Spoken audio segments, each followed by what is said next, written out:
On YouTube. I've actually touched on it before. It's those morning routine videos from rich people that are supposed to be like almost motivational, but usually are just used as a vessel to promote their newest product line that's coming out. So I want to talk about one in particular here that I think serves as a good example for all of them. This is the daily routine of a 24-year-old CEO. And just in case you didn't hear me, this is a 24-year-old CEO, and you best not forget it. This man, this 24-year-old CEO, is CEO of 5 companies. And out of the goodness of his heart, he's granting us permission to take a sneak peek into his day-to-day life. His near celestial existence. We, as spectators, get to come in and observe and learn from him. He's allowing us to suckle on his bosom. Nay, he is grabbing us by our unworthy skulls and placing it on his nipples to suckle. And believe it or not, we are truly blessed. He's giving us a sneak preview of his upcoming product lines. One of my favorite ideas that I've ever heard was the thought of doing today what others aren't willing to do, so I can do tomorrow what they can't. Meet Jose, the man your girlfriend is fucking in her dreams. Jose is a 24-year-old CEO, if you can believe that, and we're about to see what it's like to go on a date with him, because this is definitely not a fucking day-to-day routine, because he's shirtless half the time, and it feels like he's trying to get my dick out of my pants. I really feel like this video should have been what it's like to date a 24-year-old CEO. And spoiler alert, it looks like a fucking headache. This man is so full of cliches, and he just comes across as super disingenuous, especially when the majority of this is just centered around his new essentials line of clothing or some shit like that. One of my best wins in the morning is waking up at 5 a.m. In my opinion, it gives me a head start, allows me to outwork my competition and get more things done before it's even work hours. Throw on my essentials muscle tee and I'm out. Excuse me, did you catch that? His essentials muscle tee? If you don't have that, you're not copping wins in the morning. You get up at 4 a.m., but if you don't have an essentials muscle tee, you're fucking losing, baby. The competition's out there beating the shit out of you because they got essentials muscles tee.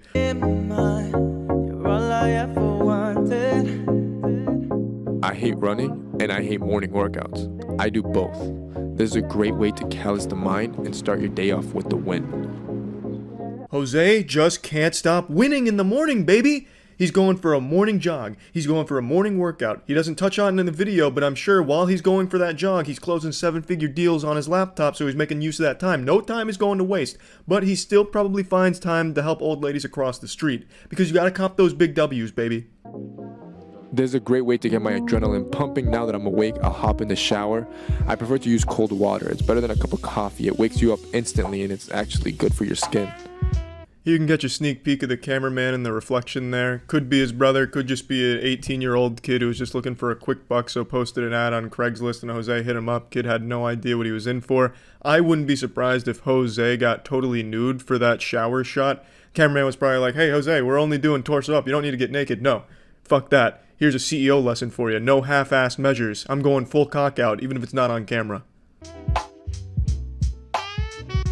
As an entrepreneur, I own a lot of brands, 5 of them to be exact, each of them requiring a lot of time, attention, and care. Most would find just building one brand to be nearly impossible, so the thought of having 5 sounds insane. When I heard him say that, I damn near shit my trousers. I couldn't believe it. I was blown back into my chair. 5 brands! It truly does sound impossible, and yet, thanks to the power of cold showers and an early morning jog, Jose is able to do it with ease. But with good time management, I'm actually able to balance everything perfectly. Now it's time for lunch. Eating clean, this is something that I live by. I preach about it all the time. Health is wealth. If you want to perform right, you got to feed your body with the proper fuel. This is a truly riveting daily routine. He gets up, he jogs, he showers, and he eats. Why the fuck didn't I think of that? Shit, if only I had come up with these ingenious solutions to wealth, I could have 5 brands by now, god damn it. And now, frankly, I'm just mad that he shared the Krabby Patty secret formula with the world. You see guys, your time, it's money, which means it's valuable. This is why I don't like to waste time, and instead I multitask, so while I eat, I like to do my tedious tasks, like answering emails. What is this man? Nay, this god. He's able to eat and answer emails? Oh, Jesus Christ! Science said it couldn't be done! And yet Jose's proved him wrong yet again. As he said in the beginning of the video, do what can't be jerked off yesterday with what I can fuck today, or some fucking profound garbage like that. It's incredible. It's incredible, groundbreaking stuff. I looked into this because I got curious. This whole video is a promotional video for his essential brand or whatever. This video alone, he claims to have generated $1 million worth of sales for his essential brand. Now, I'm no 24-year-old 5-brand CEO or anything, but I can say with a high degree of certainty, you're not gonna get fucking rich by buying his essential muscle teas. That's just not gonna happen. You're immediately doing it wrong. The video is supposed to teach you how to get wealthy, and you're immediately throwing fucking wealth away to make him wealthier. You've done the exact opposite of what you were trying to do by watching this motivational video. So if you bought essential muscle teas thinking that you were gonna get Jose's life because you fucking did that, you're an idiot. Now it's time for my evening workout. My brand image is everything, so keeping my body in shape is crucial. If that means hitting the weight room 6 times a week, so be it. 2 workouts in a single day? Jose, you've gone mad. Now I like to focus on compound movements. Being that I was a scrawny, lanky kid just a few years ago, these help me pack on about 30 pounds of muscle. Now what that means for you is that whether you're overweight or scrawny yourself, you could do it too. There's no excuse. Well, actually, there is an excuse, Jose. Not everyone is a super wealthy elite douchebag. The gym membership's pretty expensive for a lot of people, and compound lifts, a lot of them require access to weights that not everyone's going to be able to find for a cheap price for their own home gym. You know, you need bench press, for example, squat rack. These are things that not everyone has access to, unlike you and your fucking mansion here that you're probably renting.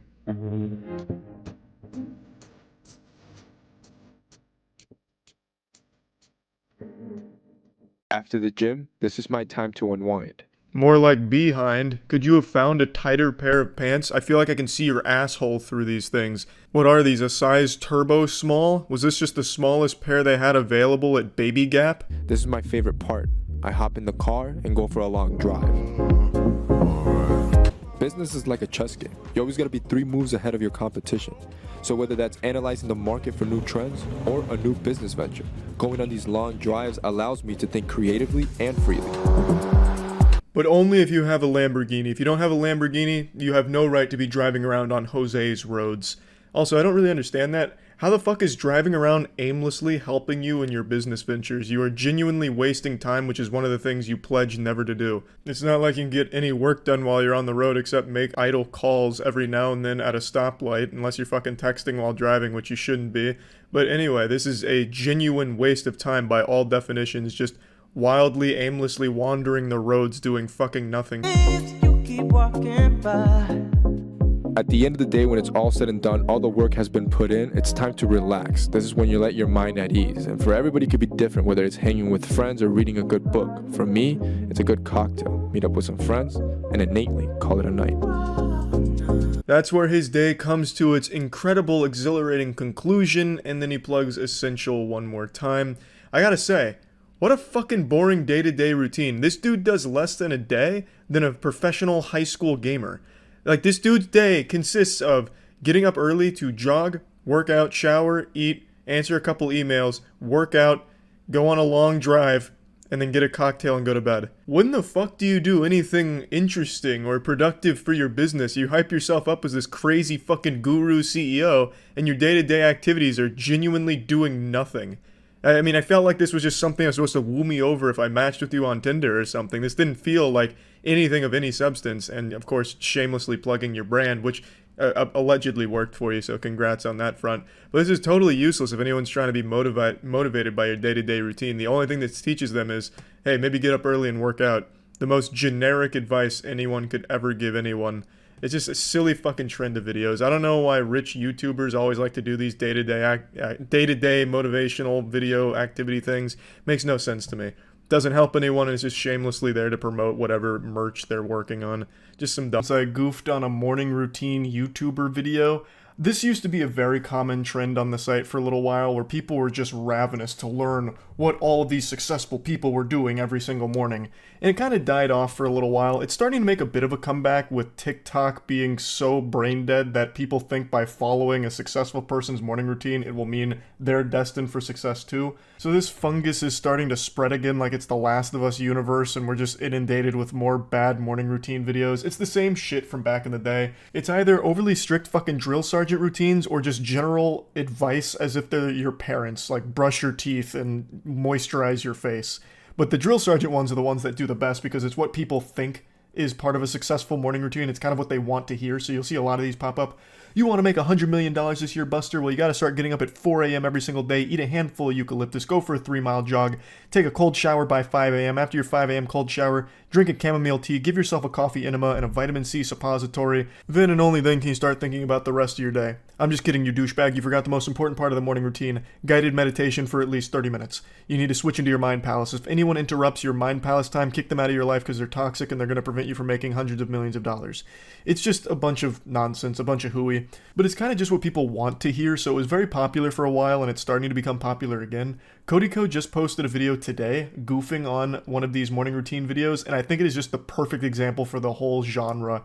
It's called My Morning Routine That Made Me My First $100,000. So going into this, you're expecting it to be like very valuable information about a morning routine that's going to eventually make you money down the line somehow or set you up for success. But it's just actually nothing. It's like Squidward going into that room so he can be all alone. It's just fucking emptiness. I'm Brett Maverick, and this is my ultimate morning routine for maximum productivity. So I usually wake up around 9 o'clock in the morning. Immediately, this routine is completely useless to 99% of the population. They can just wipe their ass with this off rip, because by 9 a.m., most people who are working a normal job are already at that job working at 9 a.m. They can't just be getting up at that time. They'd be late and probably get fired for it. So right away, his morning routine is already a luxury that's afforded to him because he's already successful. Now, of course, you can still modify and adapt his morning routine to fit your individual schedule. Brett Maverick may be hibernating and sleeping until 9 a.m., real lazy bones, but you don't have to. You can still take this morning routine at Champions and start it at like 7 a.m. or something. But it's still just really comical to me that actual step one of his morning routine is be successful so you can sleep until 9. First thing I do in the morning is make my bed. I like to start with something productive because science shows that if you start doing something productive, you're much more likely to be productive throughout the day. Then I go out into my kitchen and start my coffee maker. Nothing fancy, but I find that 80 milligrams of caffeine in the morning is enough to get me going. He is absolutely right about the making your bed to start the day off by like accomplishing a goal. That's actually something I talk about a lot. If you want to get your mind in a better place pretty quickly, set yourself some small goals that you can easily accomplish pretty quickly, just these little tasks to check off, because it actually does help like get your brain in a space to be more productive and just generally make you feel better. Just something about human beings, something in our DNA is hard-coded to enjoy accomplishing things, even things that we set for ourselves that are simple. It just helps. So that is a good way of starting the day, 100%. Of course, it's not guaranteed to help you figure out the secrets to making $100,000. You're not going to make your bed tomorrow morning and be like, Eureka, I've got it. I know exactly how I'm making 100 grand. I'm going to do a cryptocurrency rug pull. You know, it might help you figure out how to make a ton of money, but it's just something good to do regardless. Like, it's just going to help you no matter what. Then I drink a huge glass of water. This is important because it lubricates your internal organs and activates your body's various systems. I love that Brett starts describing water like it's some kind of mystical secret that nobody knows about. All right, listen here. I'm going to blow the lid off this. I got to keep my voice down a little bit. I start every morning by drinking something called H2O. It's this natural lubricant for your internal organs, and it activates your body's systems to help get them cooking. I highly recommend it. God damn it, Brett. We all know what water is and why it's good for us. Then I go to my bathroom and trim my torso and face with my Manscaped trimmer to get rid of all that excess hair, because after all, it covers up the gains, am I right? Can't have that. Then I shave my face with a razor to get that close cut. I only do this about once every 3 days. Next, I hop in an ice cold shower. There's many benefits of this, such as it boosts your testosterone, your metabolism, and really it just helps wake you up. Nothing like an ice cold water to wake your ass up. It's gotta be close to like 11 p.m. at this point. That's something Cody Co also pointed out, but his morning starts at 9 a.m. And I don't think he instantly rolls out of bed. Pretty much nobody does, but even if he did, he'd still already be pushing it kind of here. Like, the day's starting to pass by pretty rapidly. You're manscaping yourself, you're shaving, you're setting your coffee up, you're chugging your glass of water, you're hopping in for a cold shower here, which usually are pretty quick. Most people don't sit there and, bask in a cold shower. It's usually an in and out thing. And there are quite a few health benefits to it. I used to do cold showers occasionally. It's not some kind of, panacea that's going to cure everything, and it's not some kind of crazy magic occult thing that's going to give you superpowers or some shit by doing it.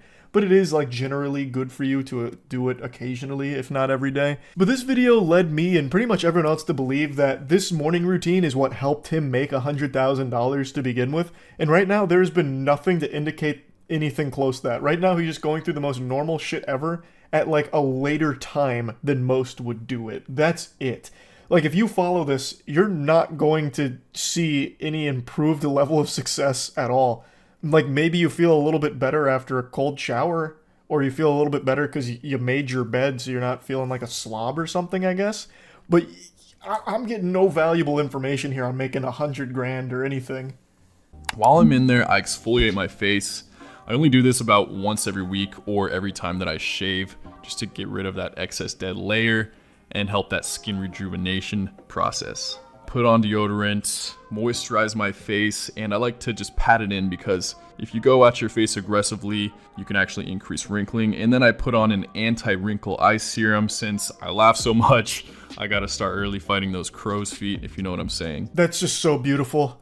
I have to start putting on some special cream for my eyes so I don't get wrinkles because I just laugh too much. I'm such a cheerful, whimsy guy. I just laugh too much that it actually might start affecting me, so I have to combat that early. It really is a problem that I'm so happy and cheerful all the time.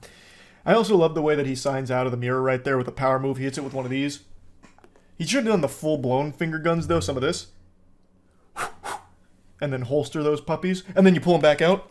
Do some fucking CSGO inspect animations on your finger guns. Do it again. And then you can go about starting the rest of your day. But again, it's probably close to noon by this point. He's doing so much. I feel like Brett Maverick doesn't do half of this shit. I think he probably just tried to emulate what all the other YouTubers were doing and just combine a lot of those elements here. Like, they always talk about moisturizing, cold showers, exfoliating, special eye creams, I guess. So he just takes all of these, like, fuck it, I'll just make an amalgamation of all of it. Most important thing I do in the morning comes next, and this is the Wim Hof breathing exercises. What this consists of is 3 sets of deep breaths followed immediately by exhaling completely and holding for as long as possible. And then you breathe in and hold that for about 10 seconds. This fully oxygenates your cells and makes you feel more alive than you ever have before, I promise you. This is why the creator Wim Hof was able to beat multiple world records due to this technique. At first I really thought he was just going back to bed. The most important part of the morning is when I go lay back down and go to sleep and doze off for another few hours. So the Wim Hof breathing technique is interesting. I'm very familiar with it, as well as Wim Hof and all of his achievements. It is a very cool thing, and from what I understand is actually pretty effective at certain things. But Jiminy Christmas, it's getting late. It's already probably afternoon by this point here, and there's still nothing that is helping teach people how they can start making money and being successful through a morning routine. And that's kind of the way the video is framed, with the title, The Morning Routine That Made Me My First $100,000. Again, the impression is that this morning routine's got some juicy secrets to it that's going to help set people up to make a lot of money and be successful like Brett Maverick was. But really, it's us just a fly on the wall watching Brett Maverick pretend that this is his morning routine every day. It doesn't do anything. It doesn't offer anything. Like, if it was just called, like, My Morning Routine, who cares? It's, like, super harmless, and the advice here is generally just pretty decent stuff that's good for your overall health. So it's not, like, hurting anybody, but it's just super misleading, because the $100,000 has nothing to do with the morning routine at all. He didn't start making $100,000 because he starts Wim Hof breathing every single morning while taking a cold shower and shaving his nipples or whatever. It just has nothing to do with anything in the video. So why is it there? Which is, it can be said for like most morning routine videos. You'll see these titles repeated a lot. As a multimillionaire, this was the morning routine that helped to get me there. This morning routine made me my first $1 billion. That kind of shit. Right after this, I meditate for about 10 minutes using a guided meditation app called Insight Timer. Once I'm done with my 10 minutes of meditation, I pick out the rest of my outfit for the day, and then I pick out some shoes and a watch and put on a little smell good spray. With my hair at this length, there's not much styling to do, but if I'm feeling it, I might put it up in a man bun. Not today. Finally, it's time to drink my coffee and take a look at my to-do list for the day. and get to work. And then you look at the clock, realize that it's 9 p.m. and it's time to hit the hay and do it all over again tomorrow after a nice crisp 12 hours of sleep. Because the whole day has fucking passed you by at this point. What an extraordinarily long morning routine here, and nothing even resembling productivity got accomplished. You still didn't even start the day until, well, shit, hours after you got up, I'm guessing, because this is a lot. This is a lot. The smell good spray, the picking out your outfit, the cold shower, the guided meditation, the Wim Hof breathing technique, anime arc, like, goddamn. And then, of course, like the 10-15 minutes you spend debating whether or not to do a man bun or not. If you're wondering if I have breakfast, I don't. I don't because I do intermittent fasting to increase my metabolism and limit my calorie intake for the day. Breakfast? We're talking about breakfast? That ship has long since sailed, brother. We're looking at like a late lunch, perhaps, or an early dinner at best. Like, realistically, this is a long morning routine that doesn't do a whole lot for you. I get the ones where it says like get up at 4 a.m. and then do certain things like go for a jog or whatever, and then you can start doing productive shit for the day. That makes a little more sense to me because nothing has really started at 4 a.m. so it's like extra credit basically. Like, I get that. There's not a whole lot of productive shit you can do at fucking 4 a.m. except very individual stuff like going for a jog or like cold showers and whatever. But when you start your day at 9 a.m. and then start doing shit like this, you're losing valuable time. Like, it's just cutting into the actual day where you're supposed to be being productive and making your $100,000 or whatever. So it's just, this one's a very odd one to me because it is actually just nothing. Like, there is nothing of value here. Even when you look at like his planning for the day, there's two things on there: film a video, plan the next video. That's his whole $100,000 strategy. So literally it's be successful and continue to be successful by doing the thing that made you successful. That's it. It's not really advice, and it's not really a morning routine that's going to set any of his viewers up for success. You're basically just watching average guy, average morning routine, and that's it. Like, some of the stuff in here, again, is generally helpful stuff. Like, maybe someone watches this and they're like, oh, Wim Hof breathing technique sounds interesting. Maybe I'll try that. Or, you know, maybe a cold shower is a good way of waking up in the morning. That's all fine, dandy, and fun. But if anyone went into this actually hoping to learn something about, like, a morning routine that can help them be successful, this just doesn't really do anything. But anyway, just wanted to talk about this. Seeing someone's father nearly drown, which is why I was more than ecstatic to click on the Dobre brothers' newest unscripted savage reel prank. Dad wakes up in a river. Let's go ahead and tune in.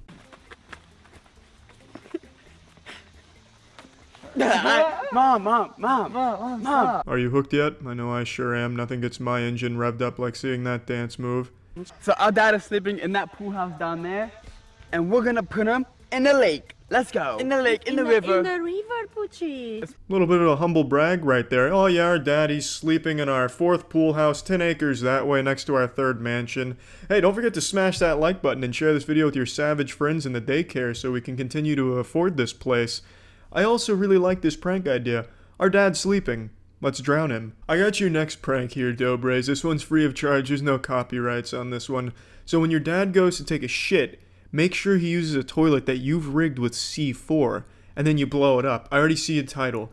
Our dad took a poopy, and we blew him up. Gone wrong. Shit would be lit. Yo, I gotta go get earmuffs. Alright, so he doesn't wake up? Yeah. Alright, we'll meet you inside. Alright. You know, boys, I don't think your mom was the right choice for this stealth mission. If this was a Splinter Cell game, a Tom Clancy Splinter Cell title, that would be a fucking game over right there. She just threw the basketball at the rim like a fucking grenade. You're very lucky your dad didn't wake up here. What are the odds that he was able to sleep through that thunderous blast when she beamed it at the basketball hoop? You gotta be smarter here. You really do. It's a high-stakes mission.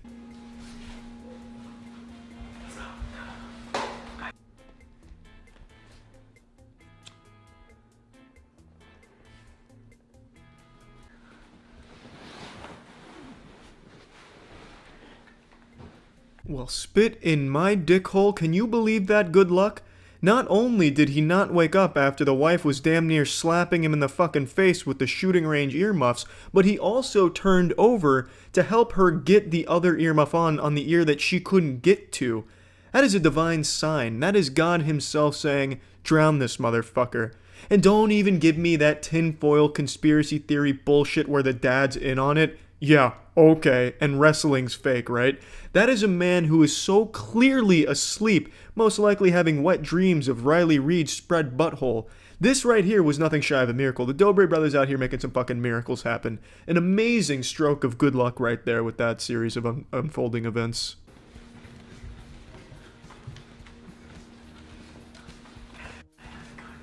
Yeah, that dance move never fails to make me laugh. I'm glad they keep doing it.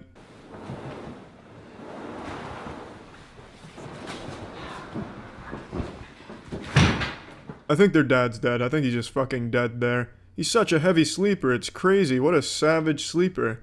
Maybe they drugged him. They should retitle the video, Dad OD'd on Xanax, now we're dumping the body in a river.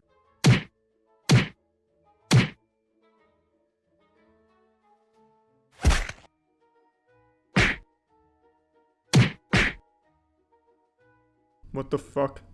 I guess they're just padding for time now, so they're doing a little Street Fighter type of deal here, a little impromptu thespian drama club combat course. I don't fucking understand what this is.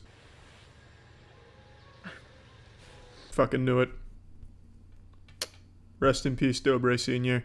The man died 2 deaths. A real, actual life death, and then the second death being stuck in a Dobre Brothers video.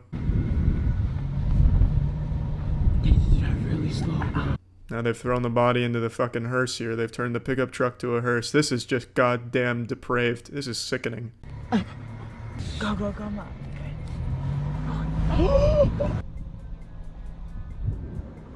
I wonder if Big Daddy Dobre does his own stunts here. The man is a fucking machine. He doesn't even know what fear is. The only thing running through his bloodstream, pumping through his veins, is courage and bravery.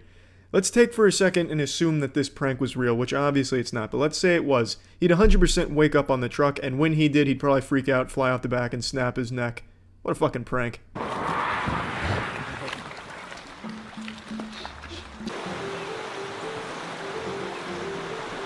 The last time he was ever seen again. Fucking sick stuff, really. The Dobre brothers are evil. Luckily, these fucking idiots videotaped the crime, so I'm sure they'll be charged very soon with getting rid of that body. Honestly, though, the video just ends the way you'd expect. The dad, you know, all of a sudden wakes up. Oh, what in tarnation is this? Oh, you darn kids, you got me again with this prank. Hey, can you like and favorite that video, please? Share it around with your friends. That's how they all go. More high-quality content that we've come to expect. Fake it till you make it. But today I want to take a look at what happens when all you do is fake it without ever making it. You end up like this loser we're about to take a look at today.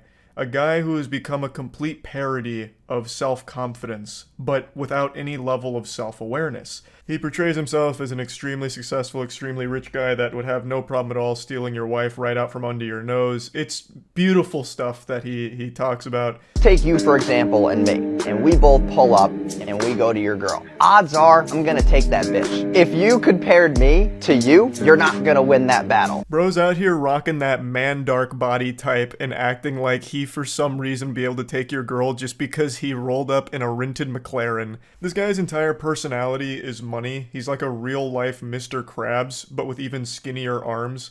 So he believes because he has money that he's entitled to women and women find him irresistible. You can tell by looking at him this was no jock in high school. This wasn't exactly the prom king. Yet he pretends that he is now. He talks about how successful his businesses are now. He has a 9-figure business. He has all of this money. Though I don't necessarily take him at his word because I just don't believe a fucking word this guy says. So the next time you think that your girl's on lock, I got the keys to the castle, motherfucker. I have no doubt he spent hours trying to cook up that finishing line right there. The keys to the castle. Now, why I don't believe him about the success of his business is because the only thing he shows that's worth money is his car, the McLaren. He's made like 1,000 shorts about how much money he spends filling up a McLaren's tank, or how often he drives his McLaren, and that is the only thing worth a lot of money that he's ever shown, at least that I've seen. So that leads me to believe that it is 100% rented, or he really dumped all of his money into that one vehicle in order to portray himself as a successful businessman.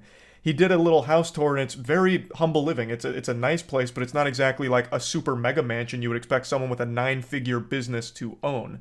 And he's not wearing a ton of ice or anything like that, and he's clearly a guy who loves to flex because he's always talking about his wealth and his success, yet the only thing you can ever see from that is that McLaren. Now, this may be like a tinfoil hat conspiracy, but I truly just think he either rinsed it for these videos or, even more depressingly, drained all of his finances to make that big purchase with that belief that this car would be enough to convince people that he has a lot of money. Like, he specced all of his points into delusion here and is just letting it rip. Like, this McLaren means I'm successful. I gotta fake it till I make it. This is how I do it. Here's why the gym does not matter. I'm tired of guys that are like, oh, I'm going to the gym, I'm trying to get fit. I feel like I have pretty decent tone. Did douchebag Slenderman get you with that jump scare in the beginning? So this is his rant about why going to the gym makes you a fucking idiot. Because he's skinny and insecure. So you going to the gym is offensive to him. It's pretty pathetic. You don't want to go to the gym, that's fine. Buddy's out here built like 2 french fries duct taped to an uncooked spaghetti noodle. And if you're happy with your body there, that's absolutely fine. But why shit on people that are going to the gym? He makes a whole rant about why it's stupid to do it, which is laughable. I don't need to go to the gym, because you pull up to the gym making less than 10K a month, pulling up in your bullshit fucking Corolla, and I pull up in my McLaren. It's not even a contest, dude. No one gives a fuck about your muscles. Most of the guys that go to the gym, I'm sorry to tell you this, but you're fucking stupid. All that pre-workout that you're taking is making you more stupider. So unless you're making over 10K a month, you don't have the right to go to the gym? Like, he's not even making a point. Like, he's not even saying, like, the time you spend in the gym, you could be spent learning how to drop ship things from Alibaba. Like, he's not even, like, trying to make some kind of point. He's just like, you're stupid for going to the gym because you're making less than 10K a month. He actually sounds like he's about to cry. You're stupid with your dumb muscles, dumb muscle man. Like, what in the crazy insecurity are you going through right now to think that this was a good idea? Here's why you gotta break up with your girlfriend if you're not making 6 figures a year. Brutal honest truth is that girls need a man who can protect and provide for them. If you're not making at least 10K a month, how the fuck are you gonna protect and provide for your girl? Man's out here boofing crazy pills. You don't need to be making 10K a month in order to protect your girlfriend.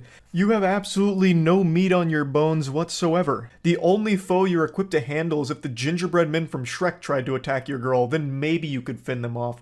But everyone above the age of 18 and weighing more than 100 pounds, it's going to be a tough tussle. And making more than 10K a month doesn't enable you to magically protect her better. If someone's making a ruckus and you're trying to stop whatever's going on, the amount of money you have isn't going to do anything for you. You can't just be like throwing money at it like, get away from her, you scallywag. She's with me and I make more than 10K a month. Here's money. Like throwing it all over the place to get them away. Like, it just doesn't make sense. It's just pure delusion. Now, I guess, like, he's not wrong. If you make more money, you can provide more, I suppose.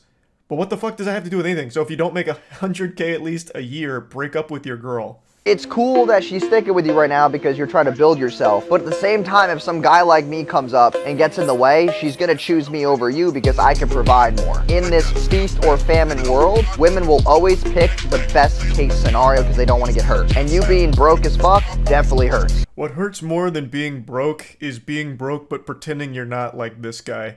It's so... I don't know if he actually believes the shit he's selling or if it's only to try and get people to, like, sign up to courses or anything like that. I'm really not sure if he actually, like, loves the smell of his own farts or if it all is an act. I couldn't tell you. Either way, it's to further the goal of making money off the back of desperate people who see this and think that this guy is actually super successful and is trying to give them the secrets to success.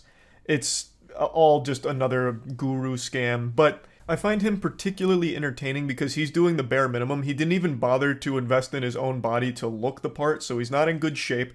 He didn't bother to even really pretend to have a lot of money aside from that McLaren that he shows from time to time. And he's just saying things that other gurus say. And I don't know if he's actually found real success. I know he has quite a bit of botted engagement that I've seen online, at least as of everything I've been able to research from it. But other than that, I don't know if anyone even believes his act. I would be surprised if they did, because he's very bad at it. Also, just to explain why there's driving underneath his video, it's because it's a TikTok thing where everyone needs perpetual stimulation, constant jingling keys, so for any video where it's talking, they play like Subway Surfers or anything engaging a game underneath to keep viewers' attention. It's pathetic. TikTok has absolutely rotted brains where people need like absolute activity at every single moment. They can't just listen to talking on there. So if you always wondered what dating an entrepreneur looks like, this is what the fuck it looks like. I don't cook, I don't clean, I got whiteboards all over the place. My setup's there, this is like my sanctuary. No one fucks with me here. As far as a fridge, it's pretty fucking awful. So I got beer, Happy Dads, Gatorade, oh dude, Bel Air bottle, champagne. I got these Dunkin' Donut iced coffees, and then for dinner I'll go to the pier and like have dinner. I will never fucking cook. This will never be used. I don't even know why I have a fucking mitt. And here's the look at the house I mentioned. It's clearly a cozy spot. It's a nice house. It's not a super elaborate house. This is not a mega mansion or anything like that.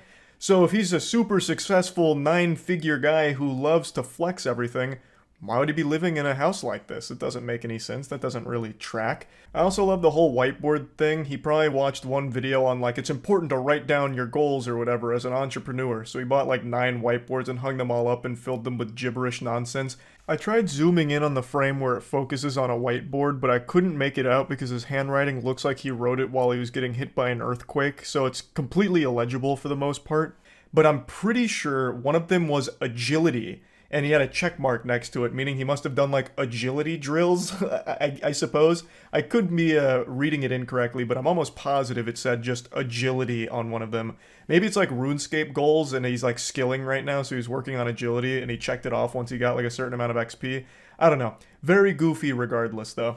Here's just a couple of signs that your girlfriend might be cheating. Number one is she's not texting you as readily as you've used to. Easiest way to tell if your girl is cheating is, did she ever find that you bought this guy's course? If she did, she's absolutely cheating.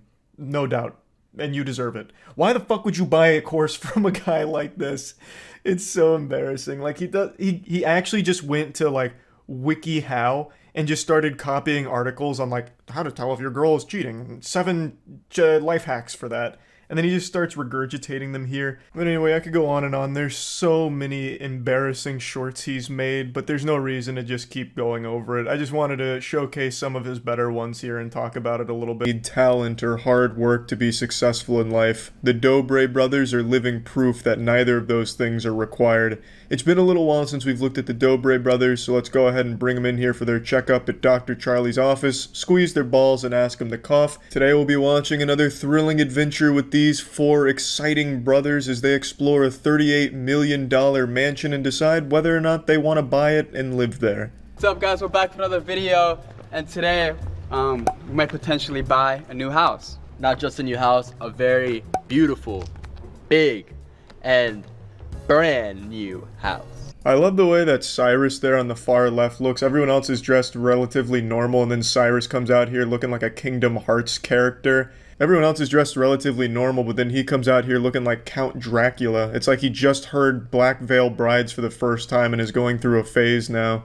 You have to almost appreciate the shamelessness when it comes to this family's ability to flex their wealth on everyone watching. They just rub their wealth in the face of all their viewers, and their viewers fucking love it. They just eat that shit up like milk and cereal. They just absolutely can't get enough of these Dobre brothers flexing on them. They have $37.9 million mansion in the title, so you know exactly how expensive it is. And then they kind of talk down to you like, it's not just a new house, it's a brand new house and a big house. Unlike that shit you're familiar with, you plebeians watching this living in your little fucking meth laboratory, crack shacks and whatever. It's nothing like that. You probably can't even picture the kind of house we're about to see, nor the money that's about to go into this. Hi, Marcus. Stefan. Nice to meet you. Nice to meet you. Cyrus.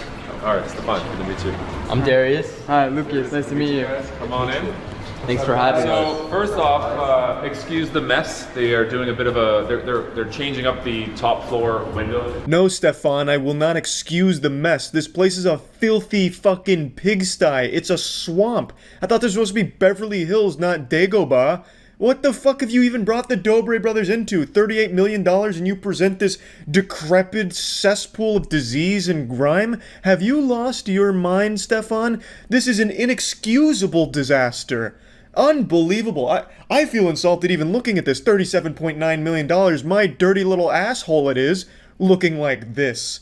Good lord. So real quick, the specs are 12,000 square feet interior, but another 10,000 of exterior space with a decking. So when everything's opened up, it feels like a 20,000 square foot house plus. I'm not the Dobre Brothers real estate manager. I'm no expert when it comes to real estate, but I'm just going to tell you, Dobre Brothers, 20,000 square feet, that's not nearly enough to contain your egos. You might want to just pass on this one right away. It is way too small for you boys. What are you trying to, you're trying to live in a little porta potty here? Only 20,000 square feet? You've got to be kidding me. You've got to be, this is outrageous, and it's even embarrassing to watch you guys even pretend to be interested in this little piece of shit.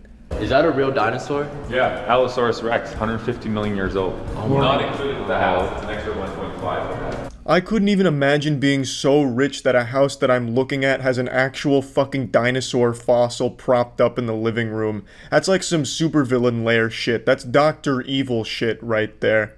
You can see all of the lake through here. Yo, we can set up like a foam pit and just jump off from there and make some crazy videos, you know? Yeah. Whoa, calm down there, Cyrus. That's a little too wild and wacky. A foam pit and jumping into it? Are you kidding me? Bro, that's like illegal. That's too insane. You are too wacko mode. Like, you've got to be crazy. You have to be clinically insane. Like, you actually need to be thrown in Arkham Asylum. That is one of the most insane things I've ever heard in my entire fucking life. That is actually alarmingly crazy. You could park your car in the living room? Yeah. That's cool. Take your signature piece and put it right here. Yeah, but why, Stefan? Why would I want to park my car in my living room?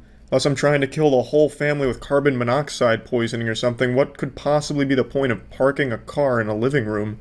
Maybe I just don't understand high rolling, but that just seems dumb. That's fine. Multiple fire pits, one there, one here, one off the master, 2 more for the guests, which we'll show you in a second. This is crazy, man. This is like, you got a view of everything right now.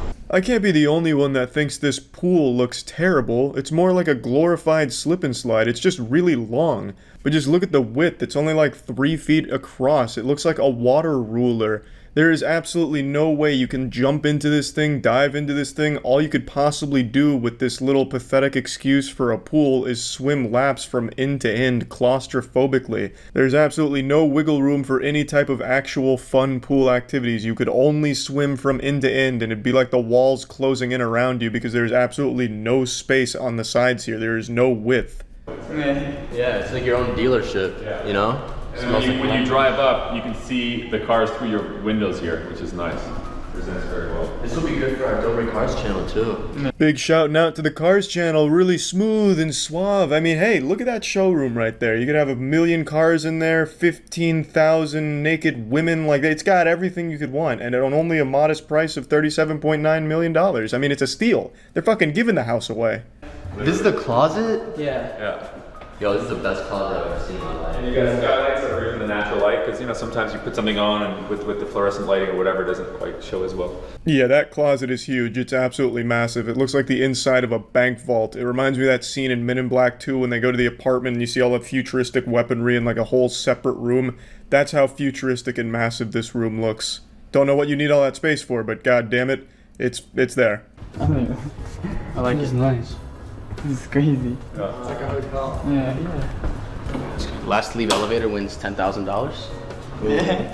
That's a Dobre Brothers challenge. 24 hours overnight in an elevator.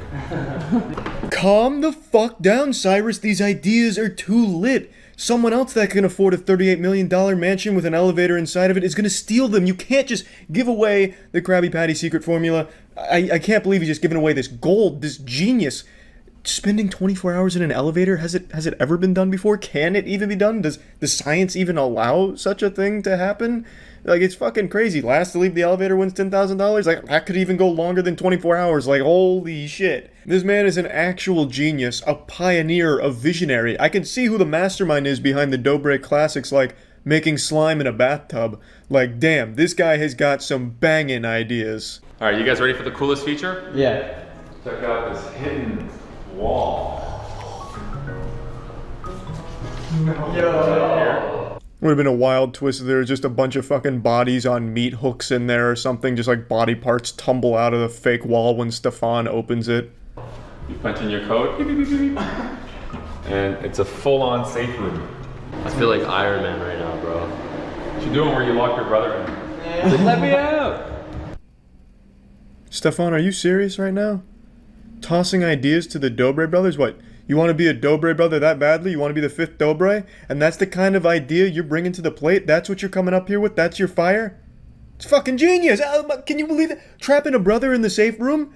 That's a fucking banger, Stefan. You might want to just give up real estate and join the Dobre brothers full time. Like that right there, that would pop off. Yeah, it's a home. It's a private club. The doors are actually motion censored by my hand.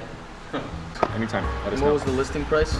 37,950. 37,950,000. Cool, we'll take a look at our options. And there you have it. We may see Dobre brothers move into this thing. I don't know. It seems like a little bit of modest living for them. I think it's a bit beneath them, and it's only $37.9 million. So they're really just trying to be a bit frugal with their spending, which I think that's a good example to set for their young audience. Like, hey, it's not always about the money. Sometimes it's about the character of a house. You know, because they could easily afford like a $1 billion house even. They could live on the fucking space station if the Dobre brothers wanted to. Like, there's nowhere they can't live, and they're choosing this. It's almost inspirational, to be honest. And what a piece of shit, right? Like, that house looked terrible. I mean, that's a gross looking house, you know? I wouldn't want to spend $38 million on that. I mean, that's garbage. That's a bunch of YouTube apology video for slapping Chris Rock at the Oscars. And when I saw it, I had to scratch my head and wonder why. It happened so long ago. I was confused. Why is he apologizing now? I felt like Robin Williams coming out of Jumanji asking what year it was. And then I remembered that happened this year. It was 4 months ago that Will Smith slapped Chris Rock's head clean off his shoulders at the Oscars. He turned an award ceremony into a public execution when he blasted Chris Rock to Valhalla, just banishing him to the Shadow Realm with a slap. Mm-hmm.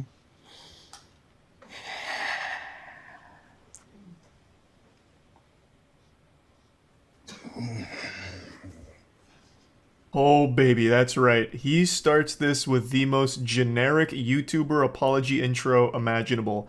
A slow walk into a big sigh right before getting into the actual apology. Textbook. He's clearly been trained by some of the YouTuber apology greats like Logan Paul, Laura Lee, Tati. I mean, this is perfection here. Every box of YouTuber apology cliche gets ticked immediately except for one. He didn't bring his dog into it. A lot of YouTubers like to bring in an animal in order to, you know, deflect some of the criticism with cuteness with the animal. Will Smith unfortunately must have forgot that prop this time around, but everything else he nails. Why didn't you apologize to Chris in your acceptance speech? I was fogged out by that point. It's all fuzzy. So the main thing he's doing in the apology video here is answering questions that people have asked over the last 4 months. And again, I have to wonder why even bother. It's been 4 months on internet time. That's basically ancient history. Like, that's back there with like Y2K now. Most people have moved on and forgotten about it. So it's a little weird to be this tardy to the party with addressing these things. Now, of course, I understand this was like a career-ruining moment for him, so he wants to do his best to be perceived positively again, both by movie execs as well as the general public. So if he really did feel strongly enough that he wants to apologize, then all power to him. But anyway, the first question that he addresses here is one that I don't think anyone with half a brain ever asked in the first place. Why didn't you apologize to Chris during your acceptance speech? The answer should be pretty obvious if you have eyes. It's because he was still mad. He was still fuming. Of course he wasn't going to apologize for it. Literally 15 minutes before he accepted that award, he had just charged the stage like The Undertaker during WrestleMania going into the ring and clobbered Chris. So of course he's not going to immediately like fold and be like, man, sorry Chris, that was out of line. He was still upset. That's why he didn't apologize. I don't really understand his excuse of I was still, you know, in a fog. It was all still fuzzy. Like in the moment that makes sense, but over the last 4 months, what, you've just been in a perpetual fog? You've been in like the upside down or something? Like, what do you mean? You've had 4 months if you wanted to publicly apologize to Chris and you didn't. And even to be fair here, you still don't. He says I'm sorry to a lot of people, but the one person he doesn't say the words I'm sorry to is Chris. I've reached out to Chris, and the message that came back is that he's not ready to talk, and when he is, he will reach out. So I will say to you, Chris, I apologize to you. My behavior was unacceptable, and I'm here whenever you're ready to talk. That almost sounds like a trap, like, hey, I'm here whenever you're ready to talk. And it turns out Will's been training for the last 4 months with slap boxing, so he's been like slapping brick walls until they collapse, so he's ready to really get him with like a double whammy, get him with that encore performance. There's a big difference between saying, I apologize to you, and I'm sorry. I don't think people really understand the value of just saying, I'm sorry. I think it's the most important thing to say during an apology, which he does say later on to other people, but never Chris. To Chris, he just says, I apologize, and the action was unacceptable. Which is, you know, that's good, that's definitely a start, but I really think you needed that cherry on top here of an I'm sorry. This is also just one of those things that should have been handled privately. I'm sure there were plenty of ways in the pipeline to let Chris know that you were genuinely remorseful for what happened, but I understand why he thought this was a good idea. I'm gonna make a video coming forward, publicly apologizing and owning up to my mistakes, letting people see how horrible I feel and what I'm doing to change and be better. The thought process makes sense. You know, let people see a vulnerable side of you and let them know that you made a mistake and you know that. And that, it again, does make sense to anyone who's never been on the internet. I think one thing most people online are starting to understand and wake up to is that when you make an apology video, you lose. It's like what war games taught us. The only winning move is not to play. When you make an apology video, it is a lose-lose situation for you. You're either going to have people that don't believe that you're actually sorry, or they're going to have people that think that you didn't need to apologize in the first place, so now you look stupid. You look like a pussy. Which I'm already seeing with Will Smith's apology, like, why is he apologizing? He stood up for his wife. Does he not support his wife anymore? Oh my god, I've lost all respect for Will with this apology now. And then on the other side of that coin is, man, Will really needed to apologize, but this apology video was so dog shit, he missed the mark entirely. This is the worst apology video I've ever seen in my life. You just don't win with an apology, so again, this should have just been private. 3 months replaying and understanding the nuances and the complexities of what happened in that moment. You slap the shit out of a man. It's not that deep. Talking about it like it's the most complex situation of all time, like this slap was somehow, you know, like a Cold War or something here. It was a simple act that affected a decent chunk of people. Chris, most notably, I would say, was physically affected by the slap, but Will's career was also hurt by it. Chris's family was probably pretty upset by it. Like, yes, of course, people were affected by it, but it's not like there needs to be like 4 months spent of just digesting this giant web that all spawned from a slap. Because, again, at the end of the day, it's really not that deep. After Jada rolled her eyes, did she tell you to do something? No. It's like, you know, I made a choice on my own, from my own experiences, from my history with Chris. Jada had nothing to do with it. Jada was behind the camera with a teleprompter and a gun, making sure this question was addressed properly. Of course, I'm kidding. You know, Jada just has very odd moments publicly with Will that I think are very tasteless in the things she says to and about Will. And it's the reason why a lot of people felt like she may have contributed to this overreaction from Will. You know, her rolling her eyes and then just having all of that context with the things she has said publicly about and to Will just made people wonder whether or not she was somehow involved in that decision from Will. But he's clearing the air here, saying that it was just him doing it. And you know what? I'll take his word for it. I think this was just an impulsive decision here. I don't think Jada has some kind of device that she can control Will's brain like something out of Dexter's lab. I really think he just completely overreacted and went fucking berserk here for some reason. And I don't think Jada is necessarily guilty of that, but I do think she is guilty of being a very toxic partner. I know that sounds parasocial to say, but the amount of clips and videos of Jada just shitting on Will to his face is baffling.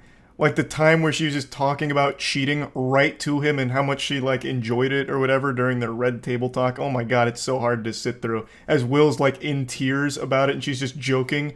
Oh man, it's fucking brutal. And so now Will looks like a cuck. I mean, I'm just not a big Jada fan. I'll say it. I don't think she's that nice.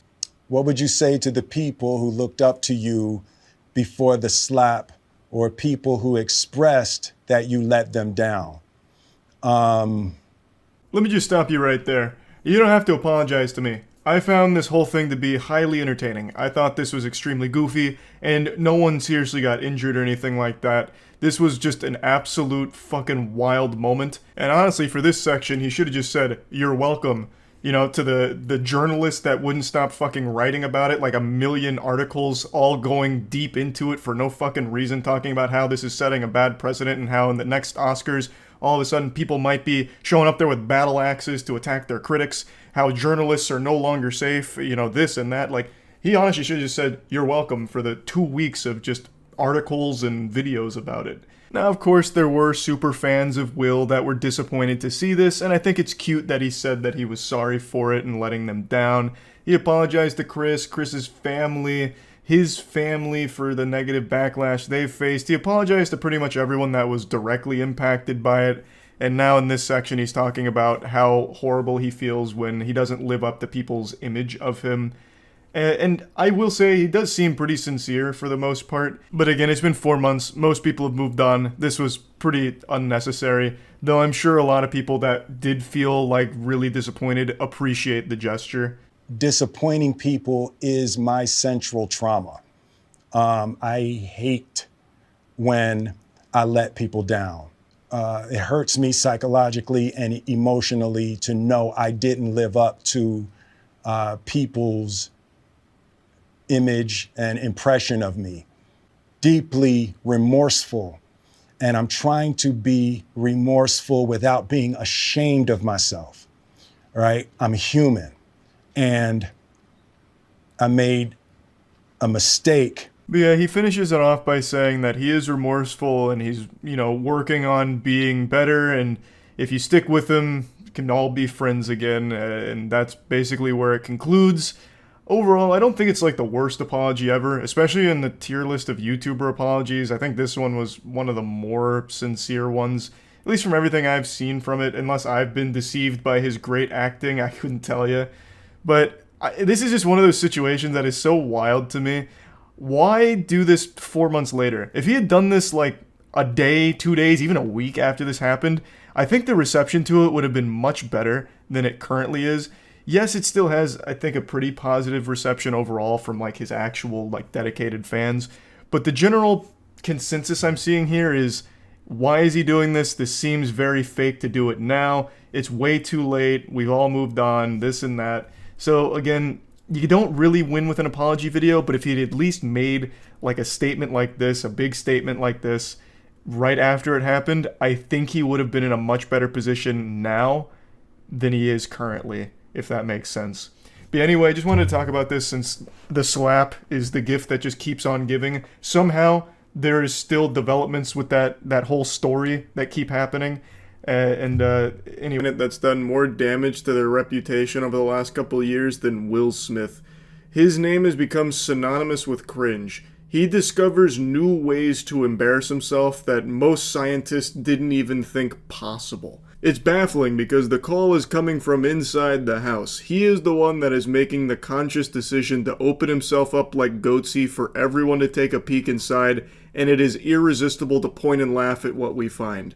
Like, he is the human manifestation of asbestos, where asbestos was once like this really celebrated thing, but over time, as more information came out about it, people realized, oh, this isn't very good. That's what's been happening with Will Smith. Like, I remember growing up, he was like an idol to so many people. And over the last, I'd say like 5 to maybe like 6 or 7 years, he has just become laughable. It just seems like he's stuck in a perpetual humiliation ritual of his own making. And now his new thing is promoting his tour with AI images of concert goers. So I don't know how many of you know this, Will Smith is on tour right now. He's back making music, and he's got some finger-wiggling boner jams like I Like Pretty Girls. And he's on tour right now, and he just posted on his official YouTube channel a clip that features an AI-generated crowd. I had to mute the audio, obviously, but there are definitely real people that are going to his tour. I don't think the number is as great as him and his team want it to be, so for their promotional material for the tour, they resort to showing AI-generated crowds cheering and going ballistic for Will Smith, and it's blatantly obvious that it's AI.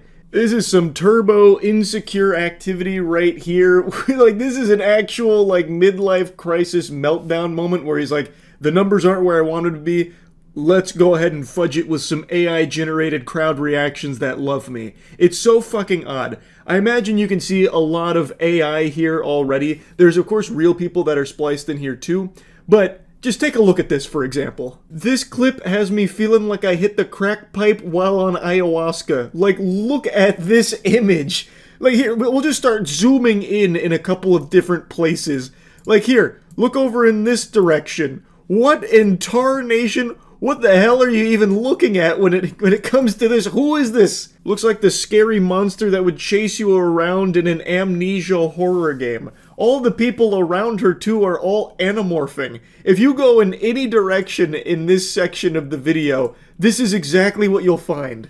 Over on this side of the freak show in the Sea of Monsters, things get really weird. Everyone has completely blended into some, like, amorphous blob. There's one guy here in front of this gray shirt man that looks like Asmongold got hit with like an anvil that flattened him. And then if you go above him, you'll find like a Neanderthal with his arms pumped up and Jeffrey Epstein taking cover behind him. It is clearly AI, and it's very reminiscent of early AI video footage, like with Will Smith eating spaghetti. It's like one-to-one with that. Because, especially in that, like, last shot there, everyone in the crowd looks identical to that painting you see in every horror game, Saturn devouring his son. It is crazy just how bad the AI crowd is here in his own promotional video. He is just shamelessly using an AI crowd to promote his tour and how, like, emotional it's been. Like, this is why I do it, for this. And then it's like that lady that has like 45 different hands while everyone around her is getting fucking morphed into some giant amalgamation of flesh and bone. It's so pathetic. I really cannot wrap my head around how nobody on his team nor himself saw this and thought, probably a bad idea. People are going to know this is AI. Like, I don't know how that notion never once crossed their minds. Because, again, it's not even like it's good AI where it's, like, indistinguishable from reality. It is clearly an AI crowd in a lot of these shots. And that makes the tour look so bad. It makes it feel like nobody is going. That's the perception now. I guess no one's going to Will Smith's tours because they can't even find enough crowd shots to fill a fucking 58-second promotional video for it. I really cannot believe that he would be in such a bad state financially that he would have to resort to something like this. Like, he was like one of the biggest actors in Hollywood for so long. Like, top tier A-list actor. He's gotta have unfathomable wealth. Why is he doing this? Like, one has to wonder what has brought him to this. And like the endless amounts of embarrassing shit that he himself won't stop talking about. Like, I'm not just going to regurgitate all of his past scandals and like weird behavior and weird stuff. But he himself loves to bring that kind of shit up. Seems to like to wallow in that. Like, he plays around in the pig pen of past controversies proudly.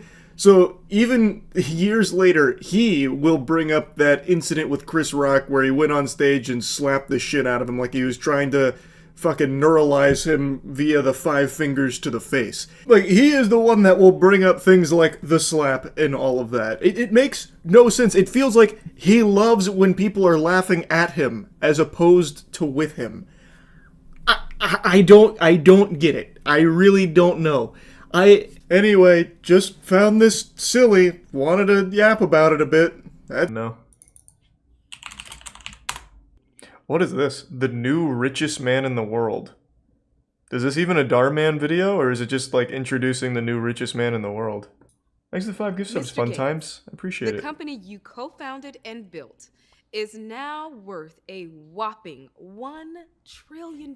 Pussy. Oh, that's Steve. That's correct. Let's go, Steve. And to top it all off, you yourself Big alone, man. as of this year, 2019, are now worth over $105 billion. That's it. That's incredible. Coward. So tell me, Tanya, being the richest man is... What the fuck is Actually, this? You know what? I am not the richest man in the world. Fraud. what? I'm sorry, but if you're not the richest man in the world, then who is? You ever heard of A long XQC? time ago, someone far richer than I am. Oh, T-Pain. You see, hey Teddy, how's business? These are tier 1 smoke herbs in the resub. I'm barely making it. Marturo. They keep raising the rent, and look, I tell you, if it wasn't for these tips, some nights I wouldn't even eat. Bro, there were 2 quarters in there. It doesn't look like you're eating tonight either. Sorry to hear that. We need to up those What you tips. gonna do? Oh, that'll be 50 cents. Yeah, man, you know, I just can't get this thing figured out. You know, it's like nothing. I'm sorry, I don't have enough. Okay, well, get the fuck out of here then, huh? Get the fuck out of here, It's Bill. embarrassing. It is embarrassing, pussy. Get the fuck out. You forgot your paper. What is he gonna do with that? Wipe his ass with Got it? it. No. I cannot let you do that for me, Teddy. No. I may not have much money, but being rich ain't about what you got in your bank. It's about what you got in your heart. Damn. Yeah, but you can't eat that, though. I mean, you can if you're like a cannibal, I guess, but... Like, you were just talking about how, like, you sometimes don't eat because the tips aren't good, right? Like... I mean, you think Bill Gates has that problem? I don't understand. How is a poor newspaper? Did you even help Teddy out, Steve? The richest Did man you? in the world. Bill, is that you? You still fucking around with those How computer you do? things? Oh, wow, I didn't think that you would remember me. Oh, of course I remember you, old buddy. You own Microsoft. Of course he's gonna remember you. And now you a billionaire. Oh yeah, there you go. All the times that you were so kind to me all those years ago. So you waited 40 years to help him? Orders, and yet you still helped me. Now, I want to help you.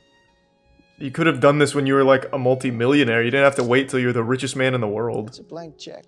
So, however much you need, it's yours. You can buy whatever you want. I mean, you could open up a new newsstand or buy a house or anything. I'll offer him a job, Bill. Jesus Christ. Thank you. Make him CEO of Microsoft. I got everything I could ever need. What? What can I say? You are truly an inspiring person, Teddy. It was great seeing you again. You too, Bill. Yeah, wait until your family hears about this one, Teddy. I don't think they'll be as happy as you think they will. I turned down $1 billion today. What do you mean you're not proud of me? So you see, Teddy is the richest man in the world. Well, I have some news for you. Because Teddy killed himself being today. rich isn't about He couldn't live with the regret from not accepting your check, about Bill. what you have in your heart. Well, here's to Teddy. May we all aspire to be as rich as him. I'm adding a new dish to the menu, but I'm not. Yeah, I mean, that's a bit questionable decision. I mean, Bill Gates has plenty of money. I'm sure you could have taken $1 billion off of his hands, and he would have been totally fine with that. I don't know about that one, Teddy. I also don't really get the point, because you can have your cake and eat it too. You can still care about being a good person while also accepting $1 billion from a billionaire. Like, in fact, that could make you an even better person. Think of all the good Teddy could have done. Gold digger takes advantage of nice guy. She instantly regrets it. Goddamn right she does. You don't fuck with the nice guys. We'll make a Reddit post about it. First the steak for lunch, then the shots of expensive tequila. Oh, where is all the money coming from? I stole it. You know, ever since I started dating Nelson. Over here. Nelson! You're dating Nelson? Let's go! Why? You'll see. Hey, babe. Hey, guys. Just closed a $50 million deal. I'm sorry that you're a little bit late. We were just finishing up. Oh, That's all right. I wasn't that hungry anyway, so. Shoot. What's wrong? I left my card at Oh home. no. Oh, I'm such an idiot. Hey. So I just feel really bad. Yeah, you should. You fucked up. You know what? I'll take But care don't worry. No, I couldn't possibly. No, I'm here. really, it's okay. Anything for my Pookie Bear. Oh, Pookie Bear. So, Pookie Bear. what should we do now? Well, I was thinking maybe we could do a little bit of shopping. Let's go. I'm down. Here's your water, sir. Thank you. Of course. Oh, all set? Oh, Nelson Rodriguez. I have the same last name. Cheers. Wait, what? Oh my god, that's his brother. How does he have so much money? Did they drink what? Did they drink cough medicine? This big Oh. financial company. She is loaded. Why else did you guys think I was hanging out with him? Come with me to the dressing room, ladies. Oh, it turns out Nelson is also fucking her though. Now you both have dresses to wear to my party tonight. That would be huge.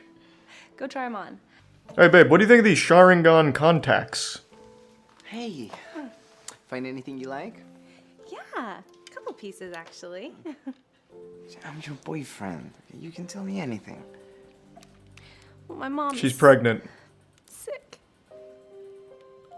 And my dad just lost his job. So it's just been really stressful at home lately. Oh my god, babe, I'm so sorry. Do you need me to buy your parents? A few dresses would make me feel better, but I can put them on payroll.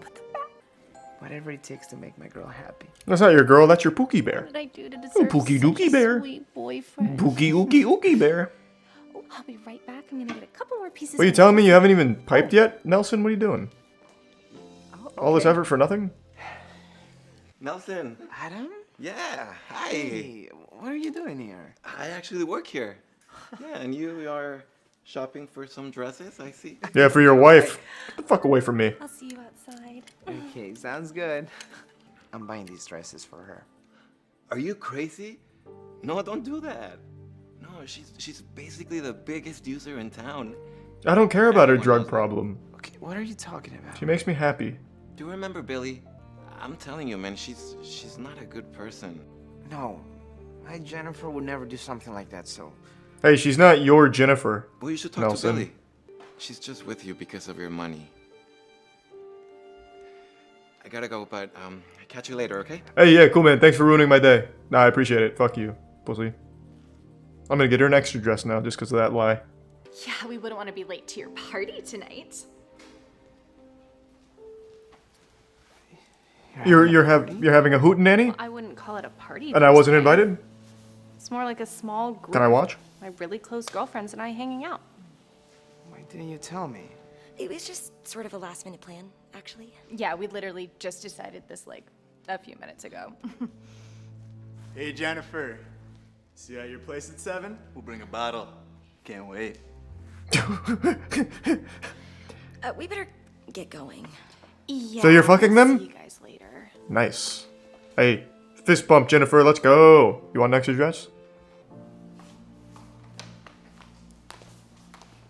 Man, that guy's having a really hard time reading that newspaper. Jesus Christ. What do they use? 8-point font here? Why does he have to get so close to it? God damn. And it's upside down. Can someone help my man out here? Thanks to the resub. Reblosio and Shebe. Wait, are those the I just found out that she got taken to the hospital in an ambulance. Oh god, was it lack of money? Insurance won't cover the cost. Oh my god, okay. Let's go to the hospital now. I'll give her some money. Is there anything I can do to help? Can I borrow $500? I promise I'll pay you back as soon as I can. $500, that's a lot. I knew I shouldn't have come here. This was a terrible idea. I'll just go. No, I'm not saying I wouldn't give it to you. I just wasn't expecting this, that's all. Which is, yeah. I was? Well, I just know you're lying. Phone call was the last Because your mom's upstairs. You're right. I'm fucking your mom, Jennifer. I'm sorry. Thank you so much, Nelson. I promise I'll pay you back as soon as I can. Oh, don't even worry about it. No, it's fine. You know. Oh yeah, me too. You know, she doesn't seem to be instantly regretting it. She's making a lot of money out of this. Pretty impressive, actually. Billy? Hey, It's Nelson. Can't imagine how nice of a gift you're gonna get for your 1-month anniversary. I know. He's been talking about it all week. Says I'm gonna be super shocked. Do you Oh. think he's gonna get you a Chanel bag? Maybe a car? Only thing that kind of sucks is I had to get him something in return. Couldn't show up empty-handed when You he can't gave just me a have sex with super him? Nice gift. Come on now. It is. Give him a break. He's doing his After you best. open up your gift. And I got something for you too. Oh, what is it? But before you open it, there's something you need to know. What is it? Our relationship is over. Oh, Jesus. You're joking, right? No. I don't want to be with you anymore, Jennifer. Open the box, Jennifer. What? Open the box, Jennifer. Why not? Because I Open know about the your box. It's your mother's head. You see, You were lying about her. the other day I went to go meet But someone don't worry. you may remember. I actually took care of it now. Turns out, 5 years ago, you told him the same sob story about your mom being sick and your dad losing his job in order to get money out of him. That's why I went to your parents' house. I gave your mom a get well card. She looked confused. You know why? Because she's not sick. She told me that you guys haven't even spoken to each other in years, ever since you stole money from her. Oof. And just You as hate I to see thought that. things couldn't get any worse, your dad came. He beat my ass. He thought I was having an affair with your mother. Recognize the name on his It's shirt. been an awful day, Jennifer. I can't catch a break. Rodriguez Investments. You were only using me for my money, and I was just too blind to see. Yeah, but she doesn't seem to really regret it. Like, she's got so much free shit out of you. Nelson, you've got Just me. save it. I'm done falling for your lies, Jen. Like, regretting it would be if she, like, ended up in jail. Or, like, hit by a dump truck Thank or you. something. For the wallet. Nelson, you can't just leave me.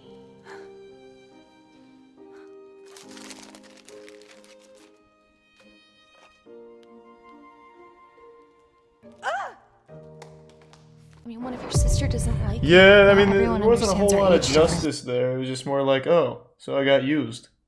Damn. Shit. Yeah, millionaire right now? Well, the reason's pretty simple. It's because you don't have the right morning routine. You haven't optimized your day-to-day like all the other rich people in the world have. It's the only thing holding you back. All you have to do is follow what countless YouTubers have shown you for their morning routines and you're guaranteed millions of dollars. I've clowned on rich people morning routine videos for years and I will continue to do so forever because for some reason these fucking things are still popular. And it's always just the same garbage regurgitated over and over again like it's 2 girls, 1 cup. Get up at 4 a.m. You gotta be ready to grind. You gotta start your day while everyone else is sleeping. While they're snoozing, catching Z's, you're catching W's. 4 a.m. when even the Sandman is slumbering. You're doing 100 push-ups, then you drink a raw egg smoothie, then brush your teeth using coal instead of toothpaste, and rub powderized rhino horn on your nipples. And then like 50 other steps that take like 5 hours, and then by like 9 a.m. after you've done everything imaginable, like it's a triathlon, then you start to maybe think about doing something productive. It's all just nonsense. Almost every single time these videos are just there to promote products. Usually they're sponsored videos, and they are always pushing a wide array of things that you'll never need. It's just because they get a kickback for it, for like supplements or skin creams or hair shit, grooming shit. It's never like authentic. And today I want to show you one that I just saw from a YouTuber named Alex Costa, whose video is titled The Morning Routine That Made Me Millions. So it leads people to believe that if they follow this, they might be able to start making some millions too, just because they're following this successful person's routine.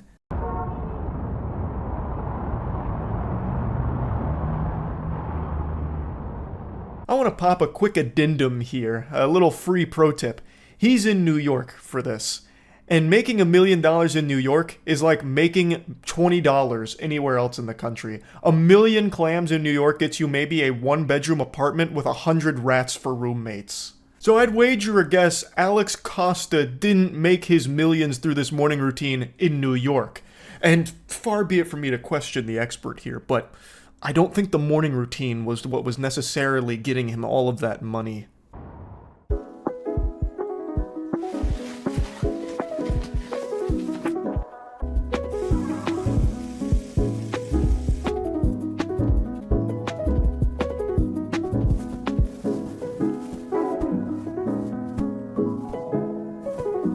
Google, play my AC morning playlist. I didn't even realize I had the video set to 2x speed until right now when I was watching it back, and I thought to myself, something's gone awry here. The music sounds like Stardew Valley if it was sped up. And then I went back to the video and realized I had set it to 2x speed. I don't even know when I did that. I must have just got real bored when I watched it the first time. Anyway, though, everything so far is just so normal. He gets up at 7 o'clock. That's like a reasonable time to get up. He splashes some water on his face. He puts on some deodorant. He makes the bed. Super simple stuff. At the very least, to Alex Costa's credit, he's not doing something over the top and ridiculous like, I get up at 5 a.m. and the first thing I do is I drive my monster truck through a fucking brick wall just to feel alive and start my day.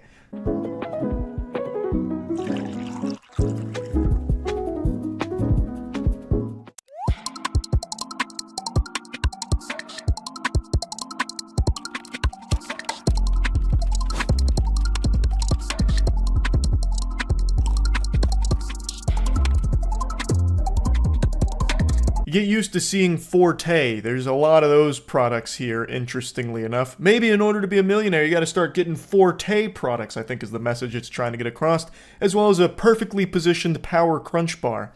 But the keen eye, the astute observers may have noticed something fishy when it zoomed in on the power crunch bar. I actually don't think you would have seen this because I have it set to 2x speed when I was recording it. But when I watched it at normal speed, you can see the clock on his iPad actually says 12:43. So he's just full of shit here that he's working by 7:30 a.m. That's a load of horseradish. Now, to give him the benefit of the doubt, perhaps it's all just a dramatic recreation of his morning routine. So for the sake of filming it, he didn't actually do his normal morning routine for this. He helped elevate it with the filming, but normally he's working at 7:30 a.m. Or, to go even further, maybe he's just telling us about the routine that made him millions, and now that he's made millions, he doesn't follow this shit at all. Now he gets up at 12 o'clock, stumbles out of bed, morning wood, maybe busts a load into the toilet, and then starts his day kind of whenever he wants. That's certainly possible too. The big thing to remember when watching these videos is they're mainly there to sell you on something, either the products that are presented in them, this one is literally sponsored by something called Whoop, or they're there to sell you on an idea that they've made hundreds of thousands, if not millions of dollars through this routine, and you can too if you follow it and follow them. And in this case, it's both. It aims to do both. I would like for a really honest rich person routine to come out at some point, like just some fucking absurdly wealthy person's like, hey, here's my daily routine. I wake up covered in shit and puke after last night's ayahuasca bender.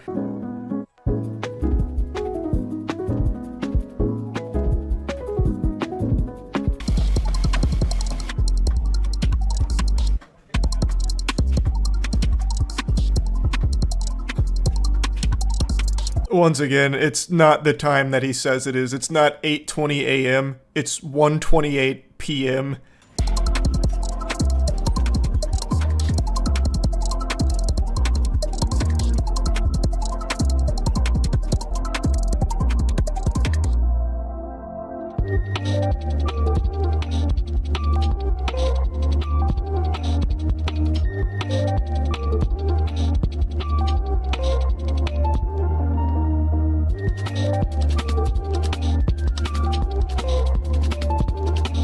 There's like a whole minute worth of Whoop sponsored section, and I'm pretty sure that was the reason this video got made in the first place, is because Whoop wanted an ad slot with him, so he thought he'd just throw out a fucking morning routine video, and then he could also just cram it with products out the wazoo for like Forte and the meal prep plan and all of that. It's not a morning routine video. He is making a commercial, and people really think that this is what he does day to day. Forte is his brand. It's his products. In a shock to nobody. I'm sure you could kind of pick up on that. I'm sure you were able to sniff that out, considering every fucking square inch of this video has some kind of Forte placement in it.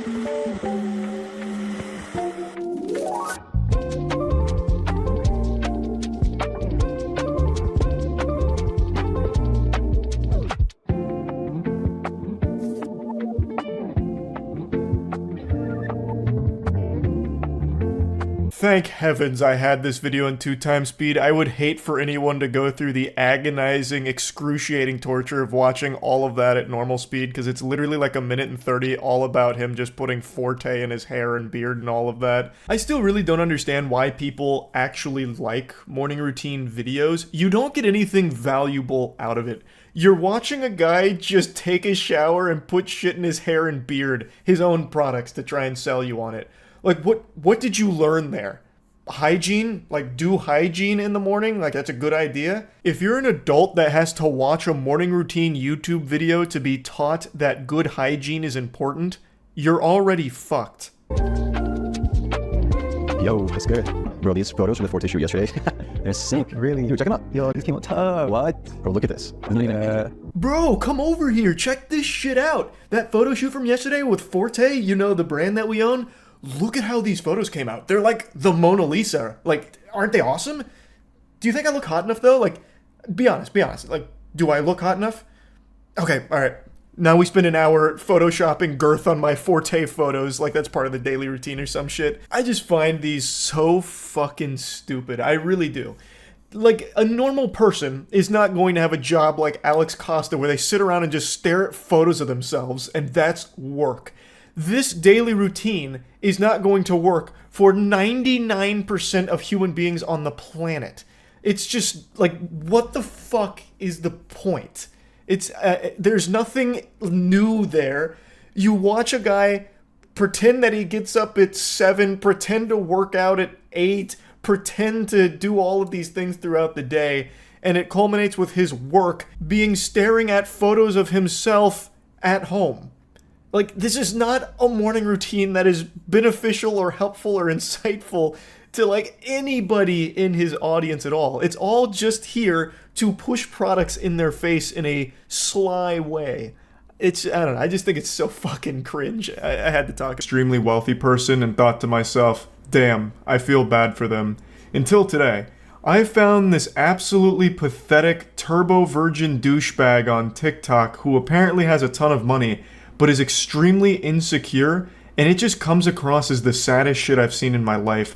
And I thought I'd share at least a little bit of this guy with you. Alright, so since y'all keep talking shit, I'm going to rub more of my opulent lifestyle in your faces. This is an actual person, by the way. He looks like Gary Vee going through a phase. This guy looks like a GTA Online character that's being controlled by a 13-year-old, and his house looks exactly the same as that. Like, it's an actual middle schooler's fantasy for shit they'd think is cool. He's trying so hard to make it look like he's not trying at all. He's doing that generic rich asshole thing where he just puts a gun out on a counter during his tour. Oh, whoops-a-daisy. How embarrassing. It looks like my AK-47's just sitting out in the open.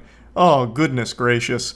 But that doesn't even look like a real AK-47. It looks like a prop. It looks like something he got out of Party City. Shit looks like it's made out of chocolate. It could be real, I suppose, but I think what's more likely there is he asked his mom if he could go buy a gun for his video, and he just went to the nearest Walmart and got whatever toy he could find.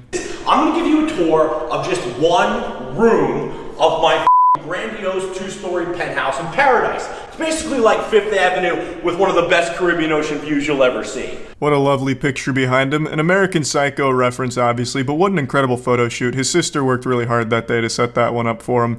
Just to really give the impression to anyone that comes over that this guy has sex, but once you meet him, you'll know for sure he doesn't.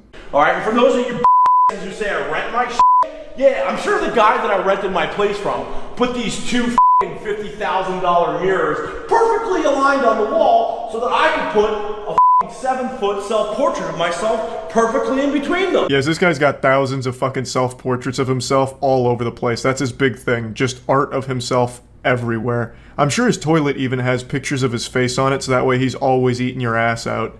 But the thing is, I can't find too much information about how he made his money, so I'm led to believe that he's just a trust fund kid who's grown up but has never really experienced anything in the world, so this is what he thinks is cool.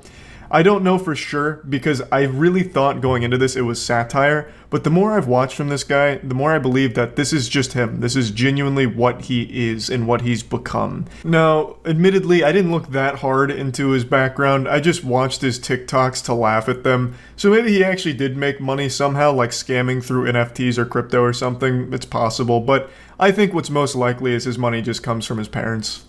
Dumb Look at this. This is 3,000 square feet. One room, 3,000 square feet of pure chic opulence. That's bigger than most of y'all's houses, I'm sure. Or 3 times the size of mom's basement you live in. Ooh, hear that, basement dwellers? You just got fucking chatted on a little bit. I also love that he starts this, since you all are talking shit and hurting my feelings, I'm gonna cry on camera by pretending like my life has meaning with this money that I didn't earn. Like, he literally starts the video like, since you're making me feel bad, I'm gonna try and flex, and it still doesn't make me feel any less bad, but maybe it'll make you not feel cool too, asshole. Look at this. Look at this Calcutta marble. It's 100 G of marble between that wall installation and my dining table. And that chandelier, that'll run you about the cost of 2 entry-level Mercedes Benzes. So, if you want to keep talking shit, go ahead. F you. I give 0 fucks. Yeah, this looks and sounds like a guy who gives 0 fucks. Literally comes on here whining and crying about talking shit, so he tries to flex. Yeah, you really don't care, big guy. Alright, little advice for all you TikTok trolling minion clowns who, in your language, don't pull.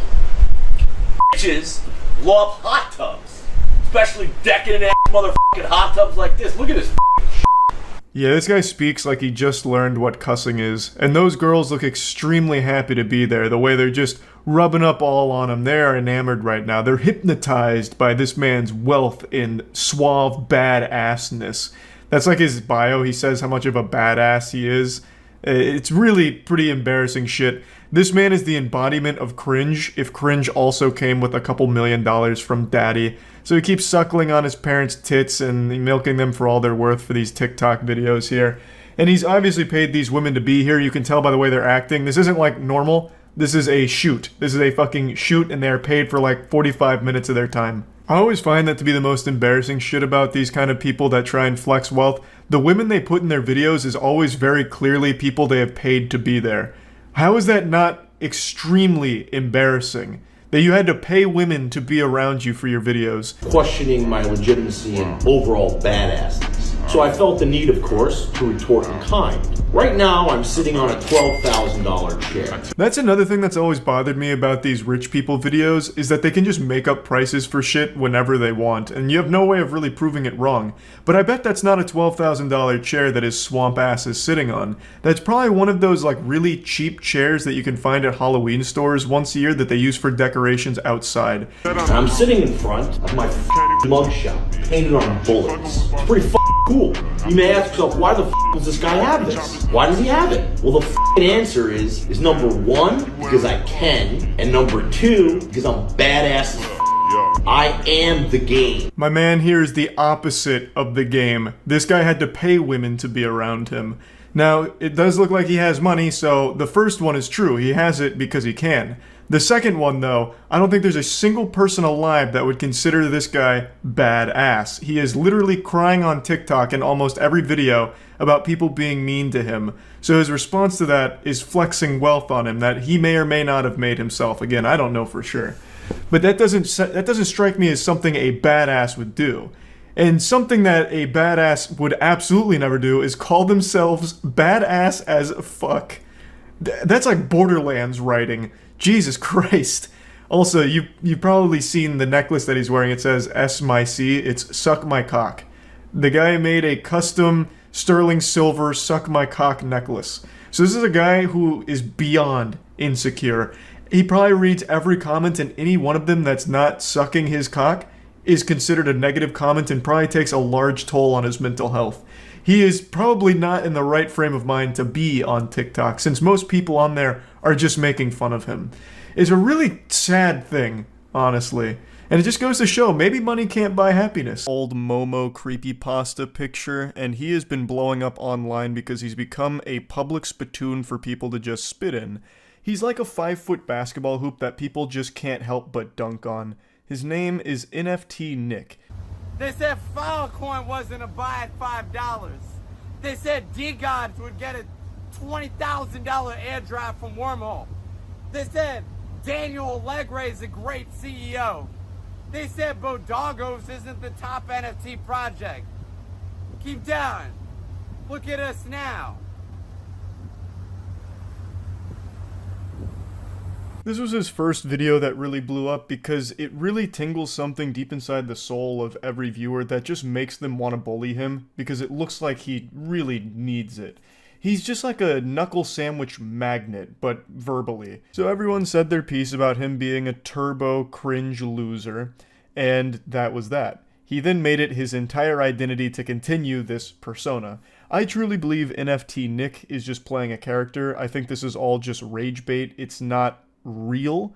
I'm pretty sure he's just engagement farming because that's become so prevalent on Twitter since you can monetize your hit tweets now if you get a lot of engagement. So I think NFT Nick is just leaning into this to continue to try and farm that engagement, and it is working. Yo, cheers to all the Twitter haters who said I don't own my Miami house. I'll have you know I had the staff load up my jet so I could fly out here to my New York City penthouse pied-à-terre.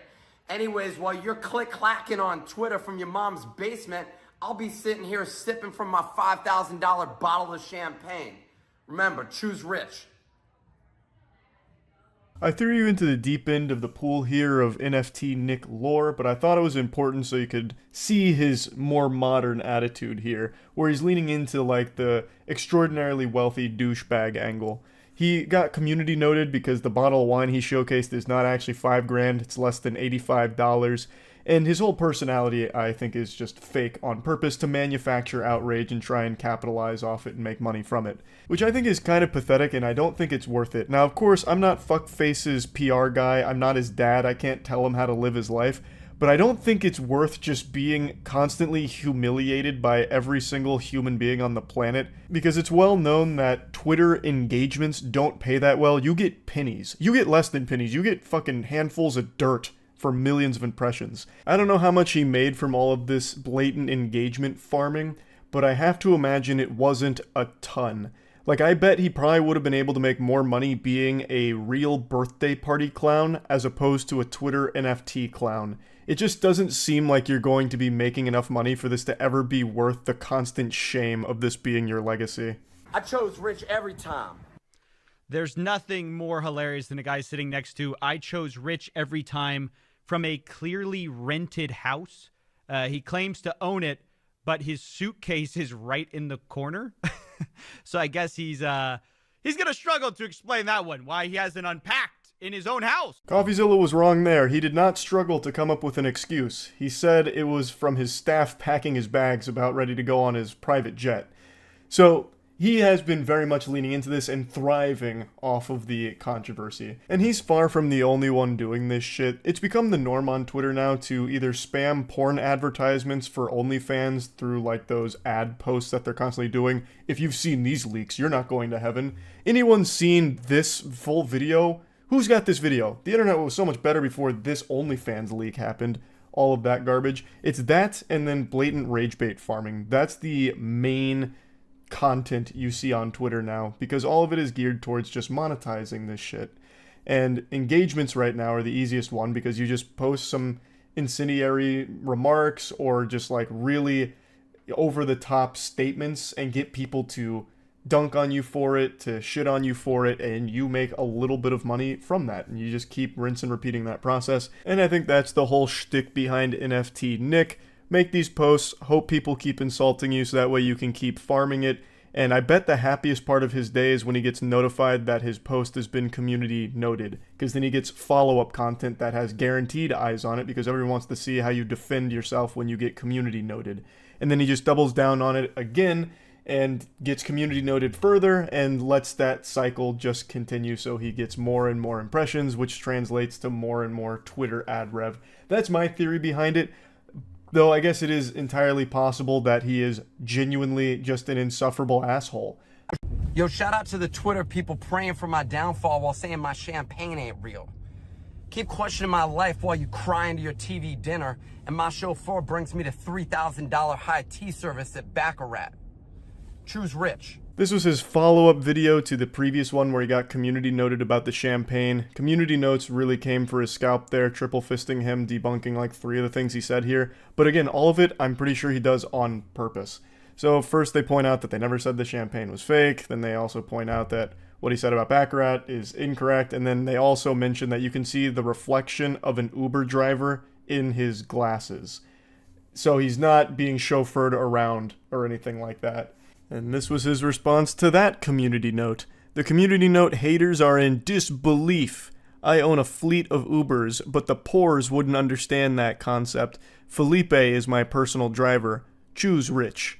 So he adopted the choose rich as his slogan now, which is a pretty cool slogan, up there with the Lucky Charms one. They're magically delicious. But I think this post makes it painfully obvious that this is all satirical. It's so over the top, so outrageous, it can be nothing other than on purpose.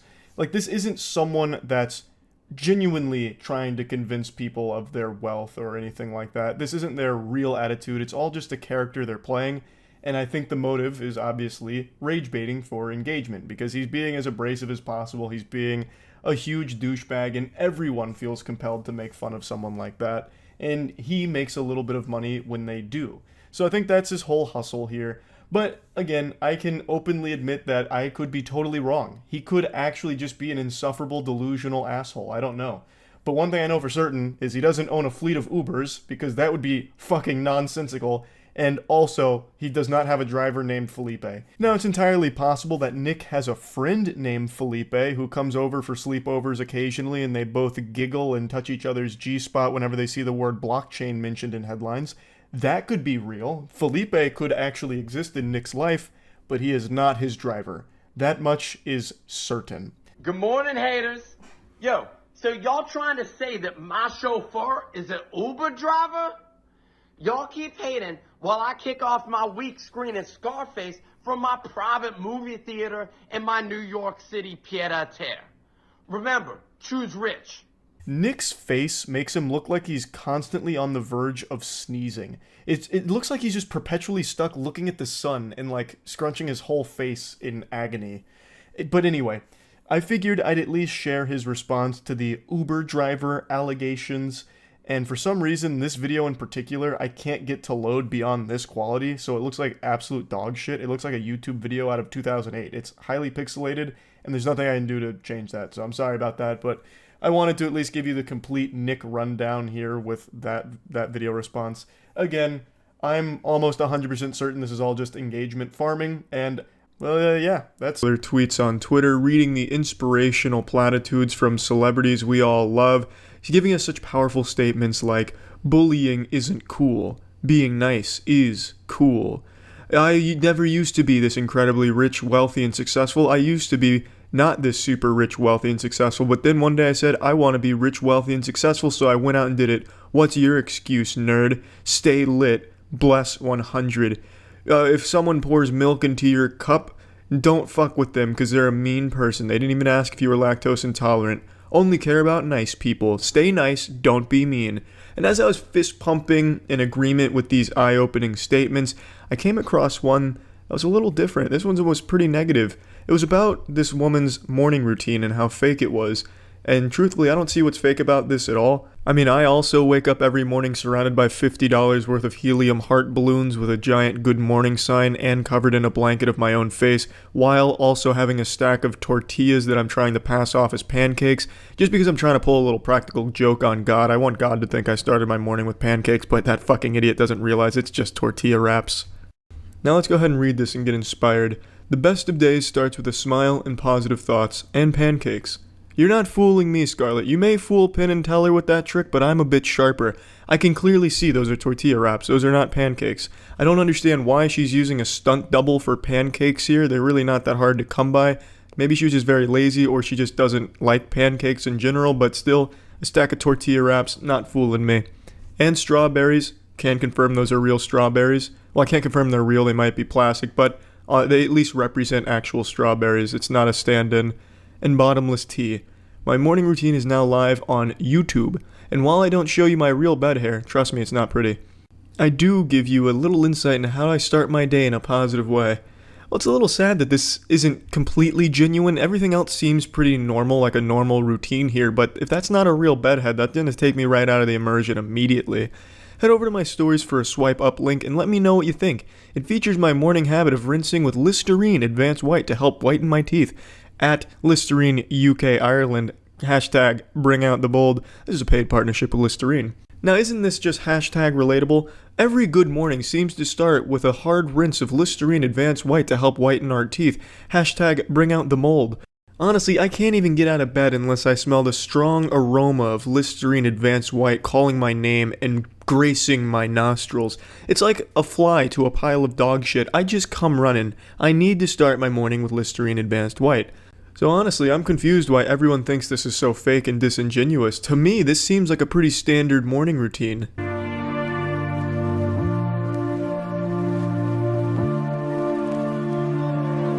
My room looks exactly... Sorry, I'm allergic to shitty set design. My room looks the exact same way. I've got balloons and good morning signs. I buy new roses every day to give myself in the morning, and I have a picture of eyes looking down on me while I sleep. It makes me feel safe. Good morning and welcome to my updated summer morning routine. I know you guys loved my last one and I've since changed things around a little, including my room. The first thing I do when I wake up is make my bed. No, you don't, Scarlett. Nobody does. You could create an android whose sole purpose was making the bed every morning and it would slack on it. It would take days off. Nobody makes the bed immediately after waking up every single morning.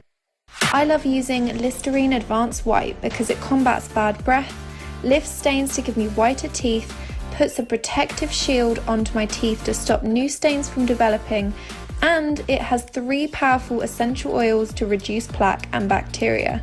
Now this part I absolutely believe. I think all of us out here start our mornings with Listerine Advanced White. We give a very thorough gargle plargle, that way we're able to coat all our teeth in the essential motor oils it comes with to prevent plaque buildup and anus breath. You don't want any of that running around.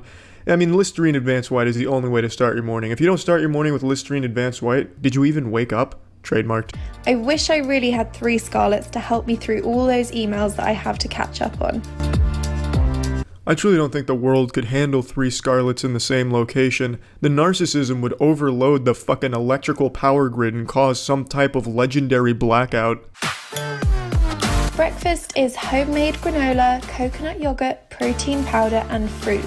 Sometimes I even add in a wheat biscuit too. Holy fuck, Scarlett, your gluttony knows no bounds. A wheat biscuit? You got me fucked up. That would ruin my morning right there. You're wild. That's just fucking wild and wacky. But unfortunately, she left out the most important ingredient to her breakfast concoction. It's Listerine Advanced White. She also uses it as a substitute with her cereal. Listerine Advanced White. Use it on your food too. My teeth are so much brighter since using Listerine Advanced White, so I'll take any excuse to smile. Well, slap my fucking barber and color me pink. I'm gonna go out on a limb here and say that's not a genuine smile right there. She's just kind of putting that one on for the camera. There's really not a whole lot of passion behind that smile. But look at those pearly whites. You can only achieve it with Listerine Advanced White. I'll take any excuse to see teeth whitened by Listerine Advanced White. Fuck the morning routine. This is the Listerine Advanced White routine. Next up is a quick scroll through my Instagram feed. Far be it from me to question this bulletproof Listerine White ritual here, but why? Why do you just scroll through your own Instagram page looking at your own posts? That seems incredibly full of yourself. You're not even looking at comments or criticisms or anything. You're not even looking at anyone else's shit. You're just looking at the things you've posted.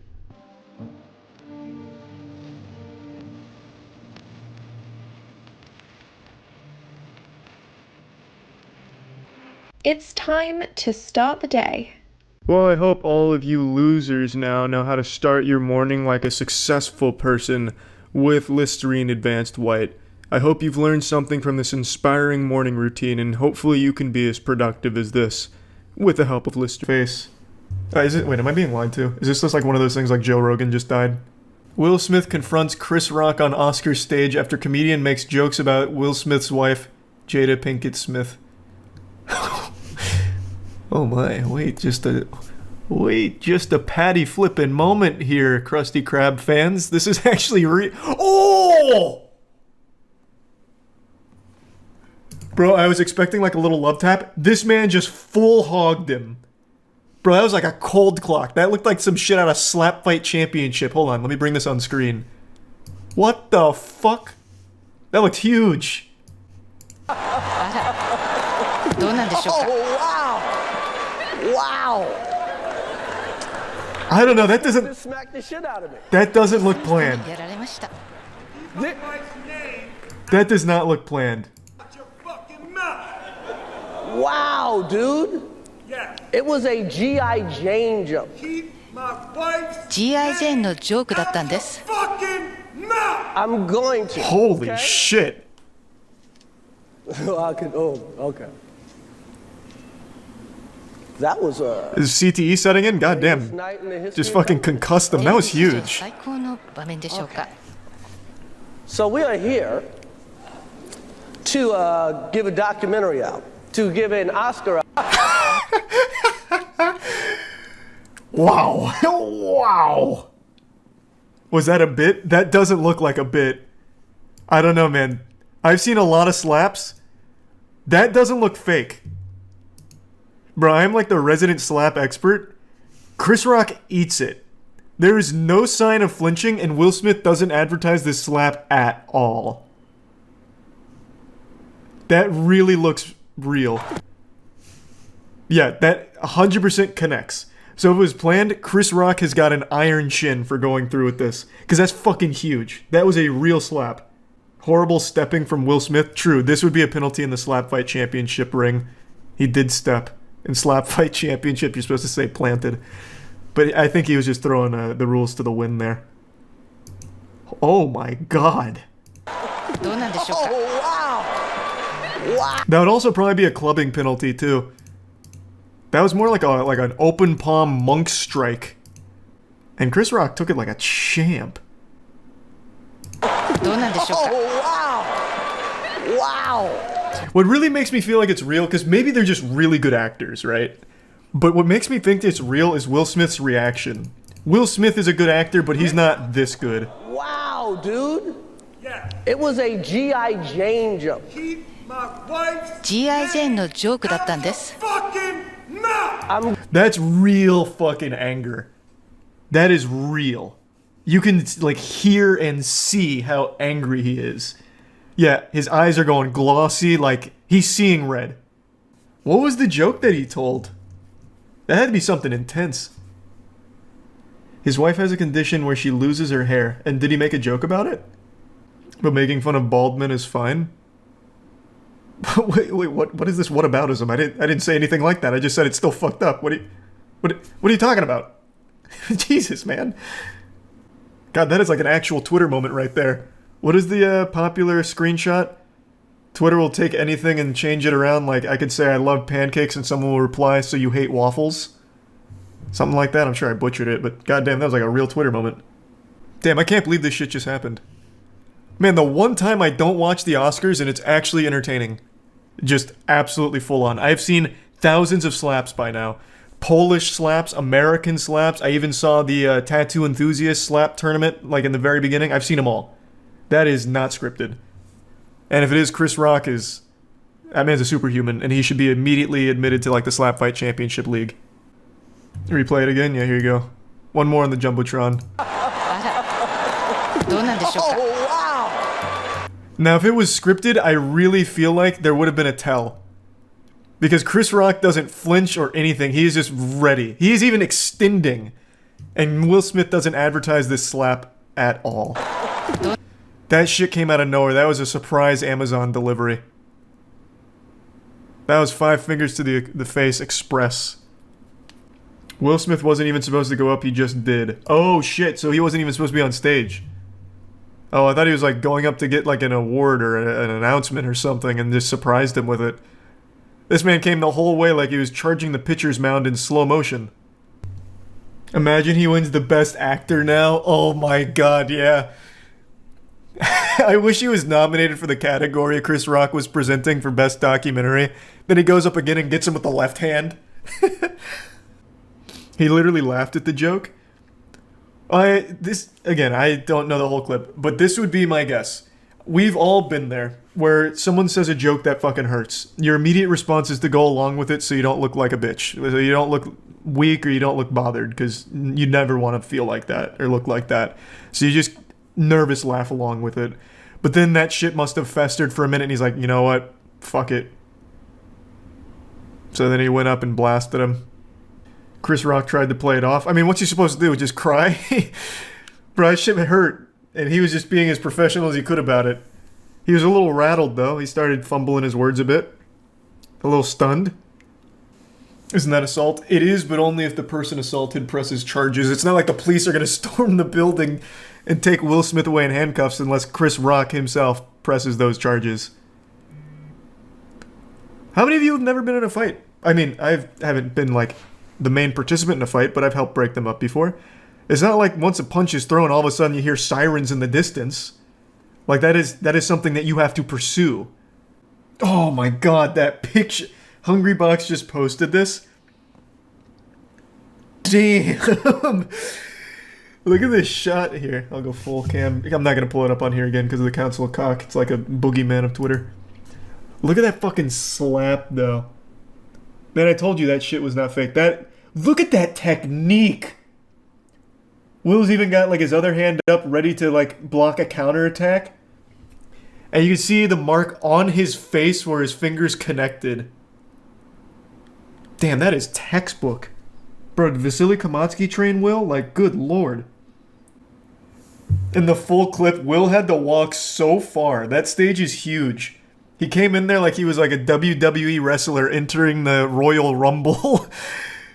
I was expecting like pyrotechnics like halfway through this walk. God damn. That's a huge stage. How sensitive can you be? My man got pissed. Like, he just got real mad. Yeah, I don't know. It is kind of a weird joke to make right to someone's face about an autoimmune disorder that causes them to lose hair. I mean, that's kind of bold. I don't even know if they're friends. Bro, I bet the Oscars right now is looking like a One Direction concert back in the day. Everyone's got their phones out recording, trying to get every angle of what happened next. Let me see. What I mean is it's going to divide them on whether or not Will was in the right or wrong. It's not like it's... Chris Rock made a joke. So it's going to be one of the things of, it's just a joke, maybe tasteless, but does it deserve the slapping? So I'm curious where most people are going to fall, where that pendulum's going to go. I imagine people are going to be like, you have to defend your wife, and by defending your wife, you're defending yourself. It was an insult on both him and his wife's honor, and Will did the right thing, an old-fashioned slapping. And then other people saying, Will's a pussy and he's insecure and this was too far. I think those are going to be the two sides. Chris Rock is probably like, damn. I wish Chris Rock had fought back. I would have loved to see like an actual scuffle, like he just takes the slap and he's like, alright, bet. And then they just go at it. God, it would have been fucking cool. Like some actual schoolyard shit. I know everyone likes to call into question the authenticity of everything. This is one of those things that I do not think was fake under any circumstances. I've watched so many slaps. I am literally on the forefront of slapping tournaments, man. I've seen millions of fucking slaps. That was a true textbook slap. And if that was planned, then Chris Rock is an absolute menace. Man is a fiend. If he wanted to get physical, why on national television? Bro, if I was to ever throw a punch at someone, I would want that shit televised. Like, if I was ever to go just hog wild, I would want it on the biggest stage possible. For sure. Yeah, that part, I wouldn't, yeah. So I'd want my slap to be televised, but I'd really like if they turned the cameras off when I was crying. True, good point. Yeah, it's kind of unlucky that someone filmed him crying too. So maybe we just cut it off right before the tears. Well, Will Smith literally got his start as a comedian and a rapper. He made fun of people's appearances and never had limits. Yeah. He just really didn't like that one. He thought that one was a super stinker. And to be fair, Will Smith has been having a real weird go of things recently with his wife talking about like how she cheated on him to his face on her show. Like, I will say, Chris Rock comes out of this looking like an actual Terminator, though. The way he ate that slap makes me think that his chin could stop a bullet. Good thing he didn't joke about Jada fucking other guys. I thought that's what it was. So when I first heard the reason he did this is because of a joke Chris Rock told about his wife, I thought for sure it was about being like a cuck or something. Or about like the infamous podcast clip where Will is very upset and his wife just keeps going about how she cheated on him and like she needed to cheat on him. I thought for sure that's what it was. If he had done that, Will would have really beat his ass. I don't think so, man. I think because Will's really like come to terms with that, it seems. Like he was sitting right there as his wife was going over these things, and then they even did like a high five at the end and said bad marriage for life. So I really feel like if Chris Rock was joking about that, it wouldn't have gone anywhere. Will Smith actually won. Will Smith won. Please tell me Chris Rock is presenting the award in like a cast. So he just won Best Actor? Oh my god, I hope he gives a speech. Maybe he calls Chris Rock out to a boxing match? Will Smith with a steel chair. Yeah, it gets real WWE and he brings up the chair and a kendo stick and just starts beating his ass. So what's he saying? You usually give like some words when you win. What's he saying? Come on, guy. Fucking keep me up to date. I don't have it pulled up on like a TV or anything. Come on. Where's my fucking real-time intel? He just sucked Chris off. Why am I asking Twitch chat for information on what's happening? Oh my god. What kind of sick madman puts a speech as a GIF? There's no audio on it. What is wrong with you? He's talking about having people disrespecting him and protecting people. I don't know about all that, but I will say after all this, if there's someone here that I think could protect someone, it's Chris Rock. That man is like an actual human riot shield with the way he took that slap. I'm so happy this happened during stream.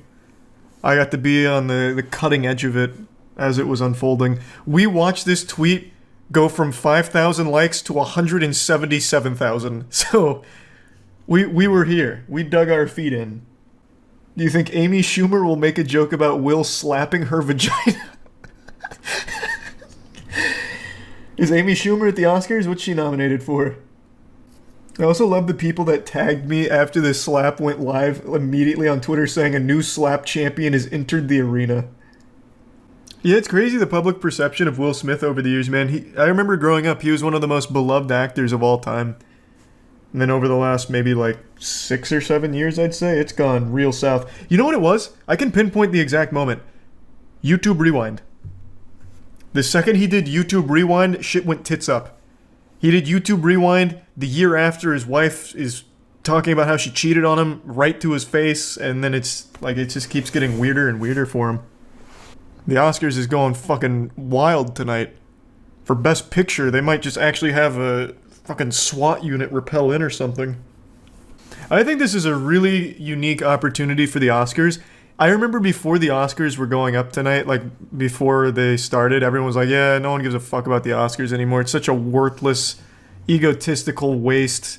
It's dead. Oscars ratings have been tanking for years. And now look at it.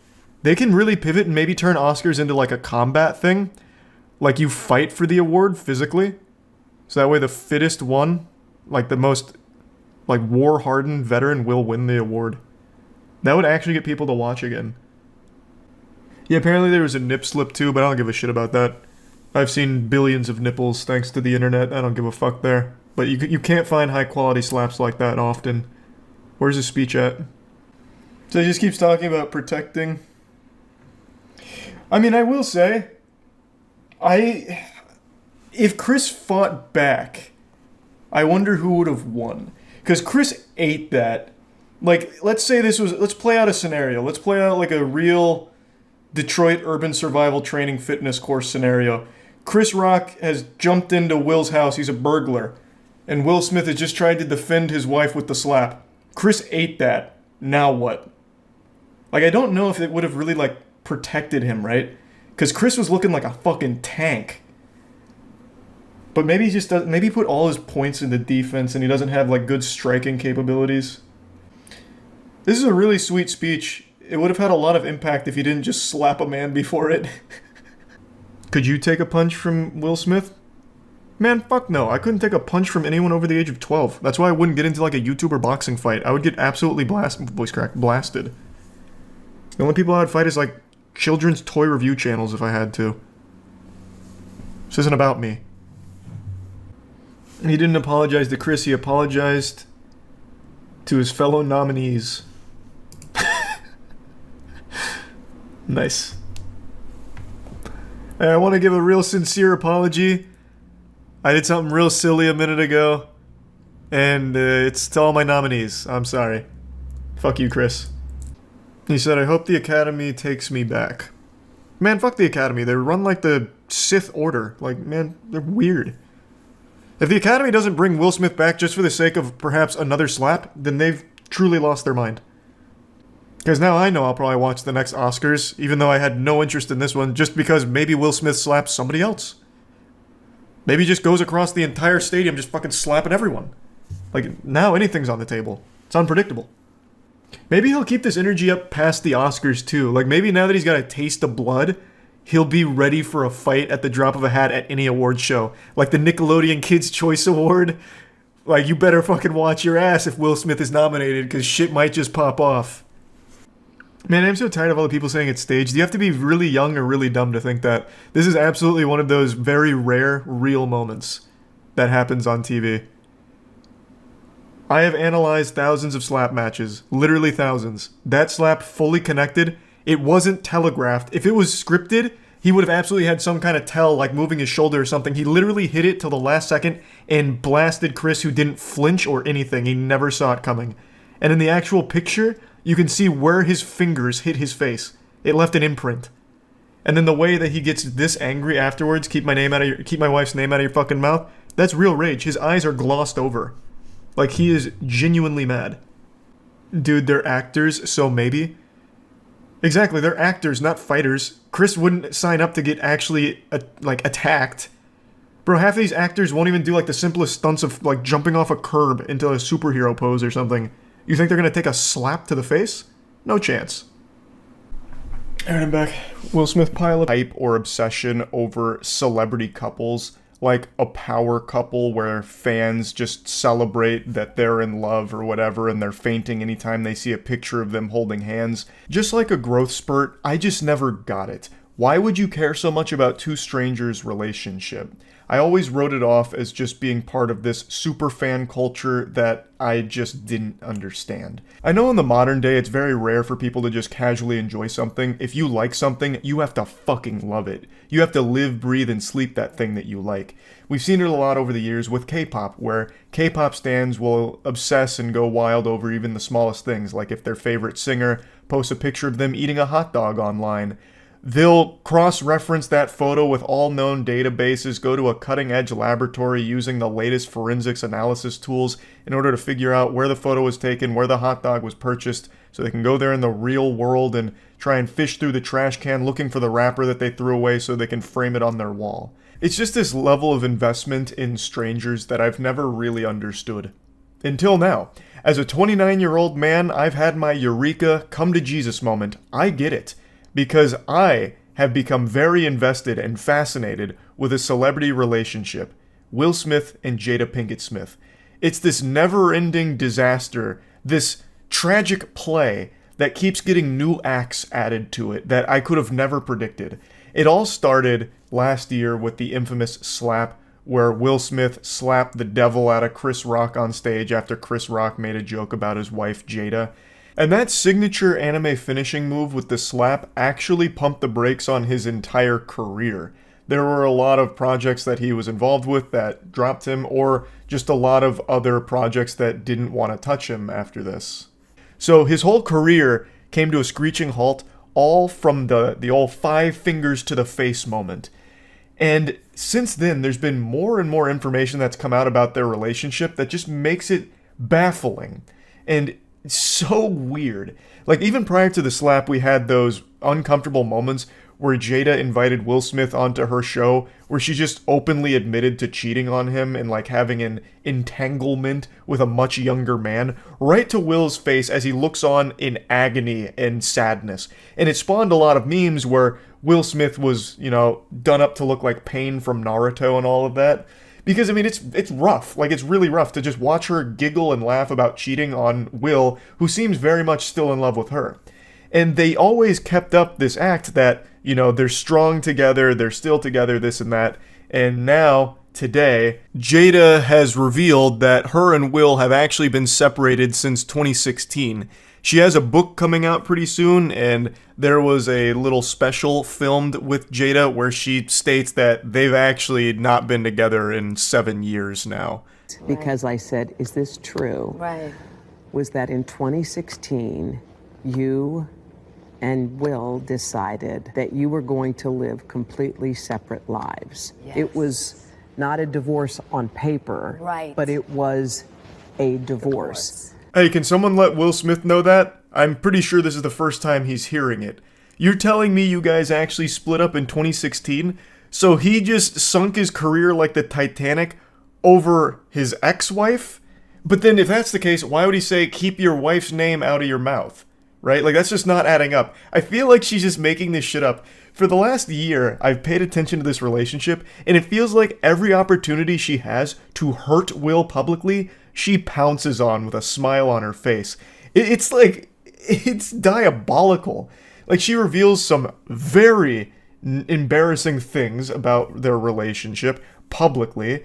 She openly talks about how she preferred her previous relationship to Will, though she doesn't use that language. It makes it very clear with some of the things she's posted that she was happier before Will. At least that's the impression myself and many others get with a lot of the things that she posts about. It's just brutal. It's like being married to your biggest Twitter hater. Like someone who's just leaving the most deep-cut comments that actually hurt you on Twitter.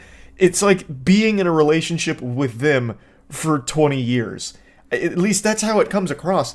She does not seem to respect or even like Will at all. She is always running the bus over him any chance she gets. This is a bombshell. Claiming that she's actually, or they've actually been split since 2016, that doesn't even make sense.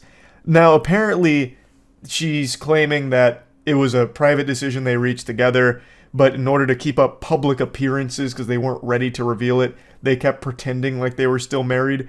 But that just doesn't track. That doesn't make sense, because if that was the case, why would Will publicly slap the fuck out of Chris Rock and ruin his career over this if he didn't think you guys were still married? That wouldn't make sense. So why do that? Like, what was the reason? I think just not being ready yet. Still trying to figure out between the two of us Yeah. how to be in partnership, right? And in regards to how do we present that to people, you know? And we hadn't figured that out. It's not quantum science we're talking about here. You just say that you're not together anymore. You would have saved both yourself and Will so much shame during the entire entanglement scandal if you had just said, hey, we actually separated 7 years ago. There is nothing to gain by keeping up a facade that you are still married and, you know, in love together when you're not, especially when you're fucking other dudes, right? Why would you not just say, hey, we're not together anymore, really? Like, it's just like the easiest thing in the world. You'd have to try so much harder to not say that and just bear all of the spitballs that were being shot at you for cheating.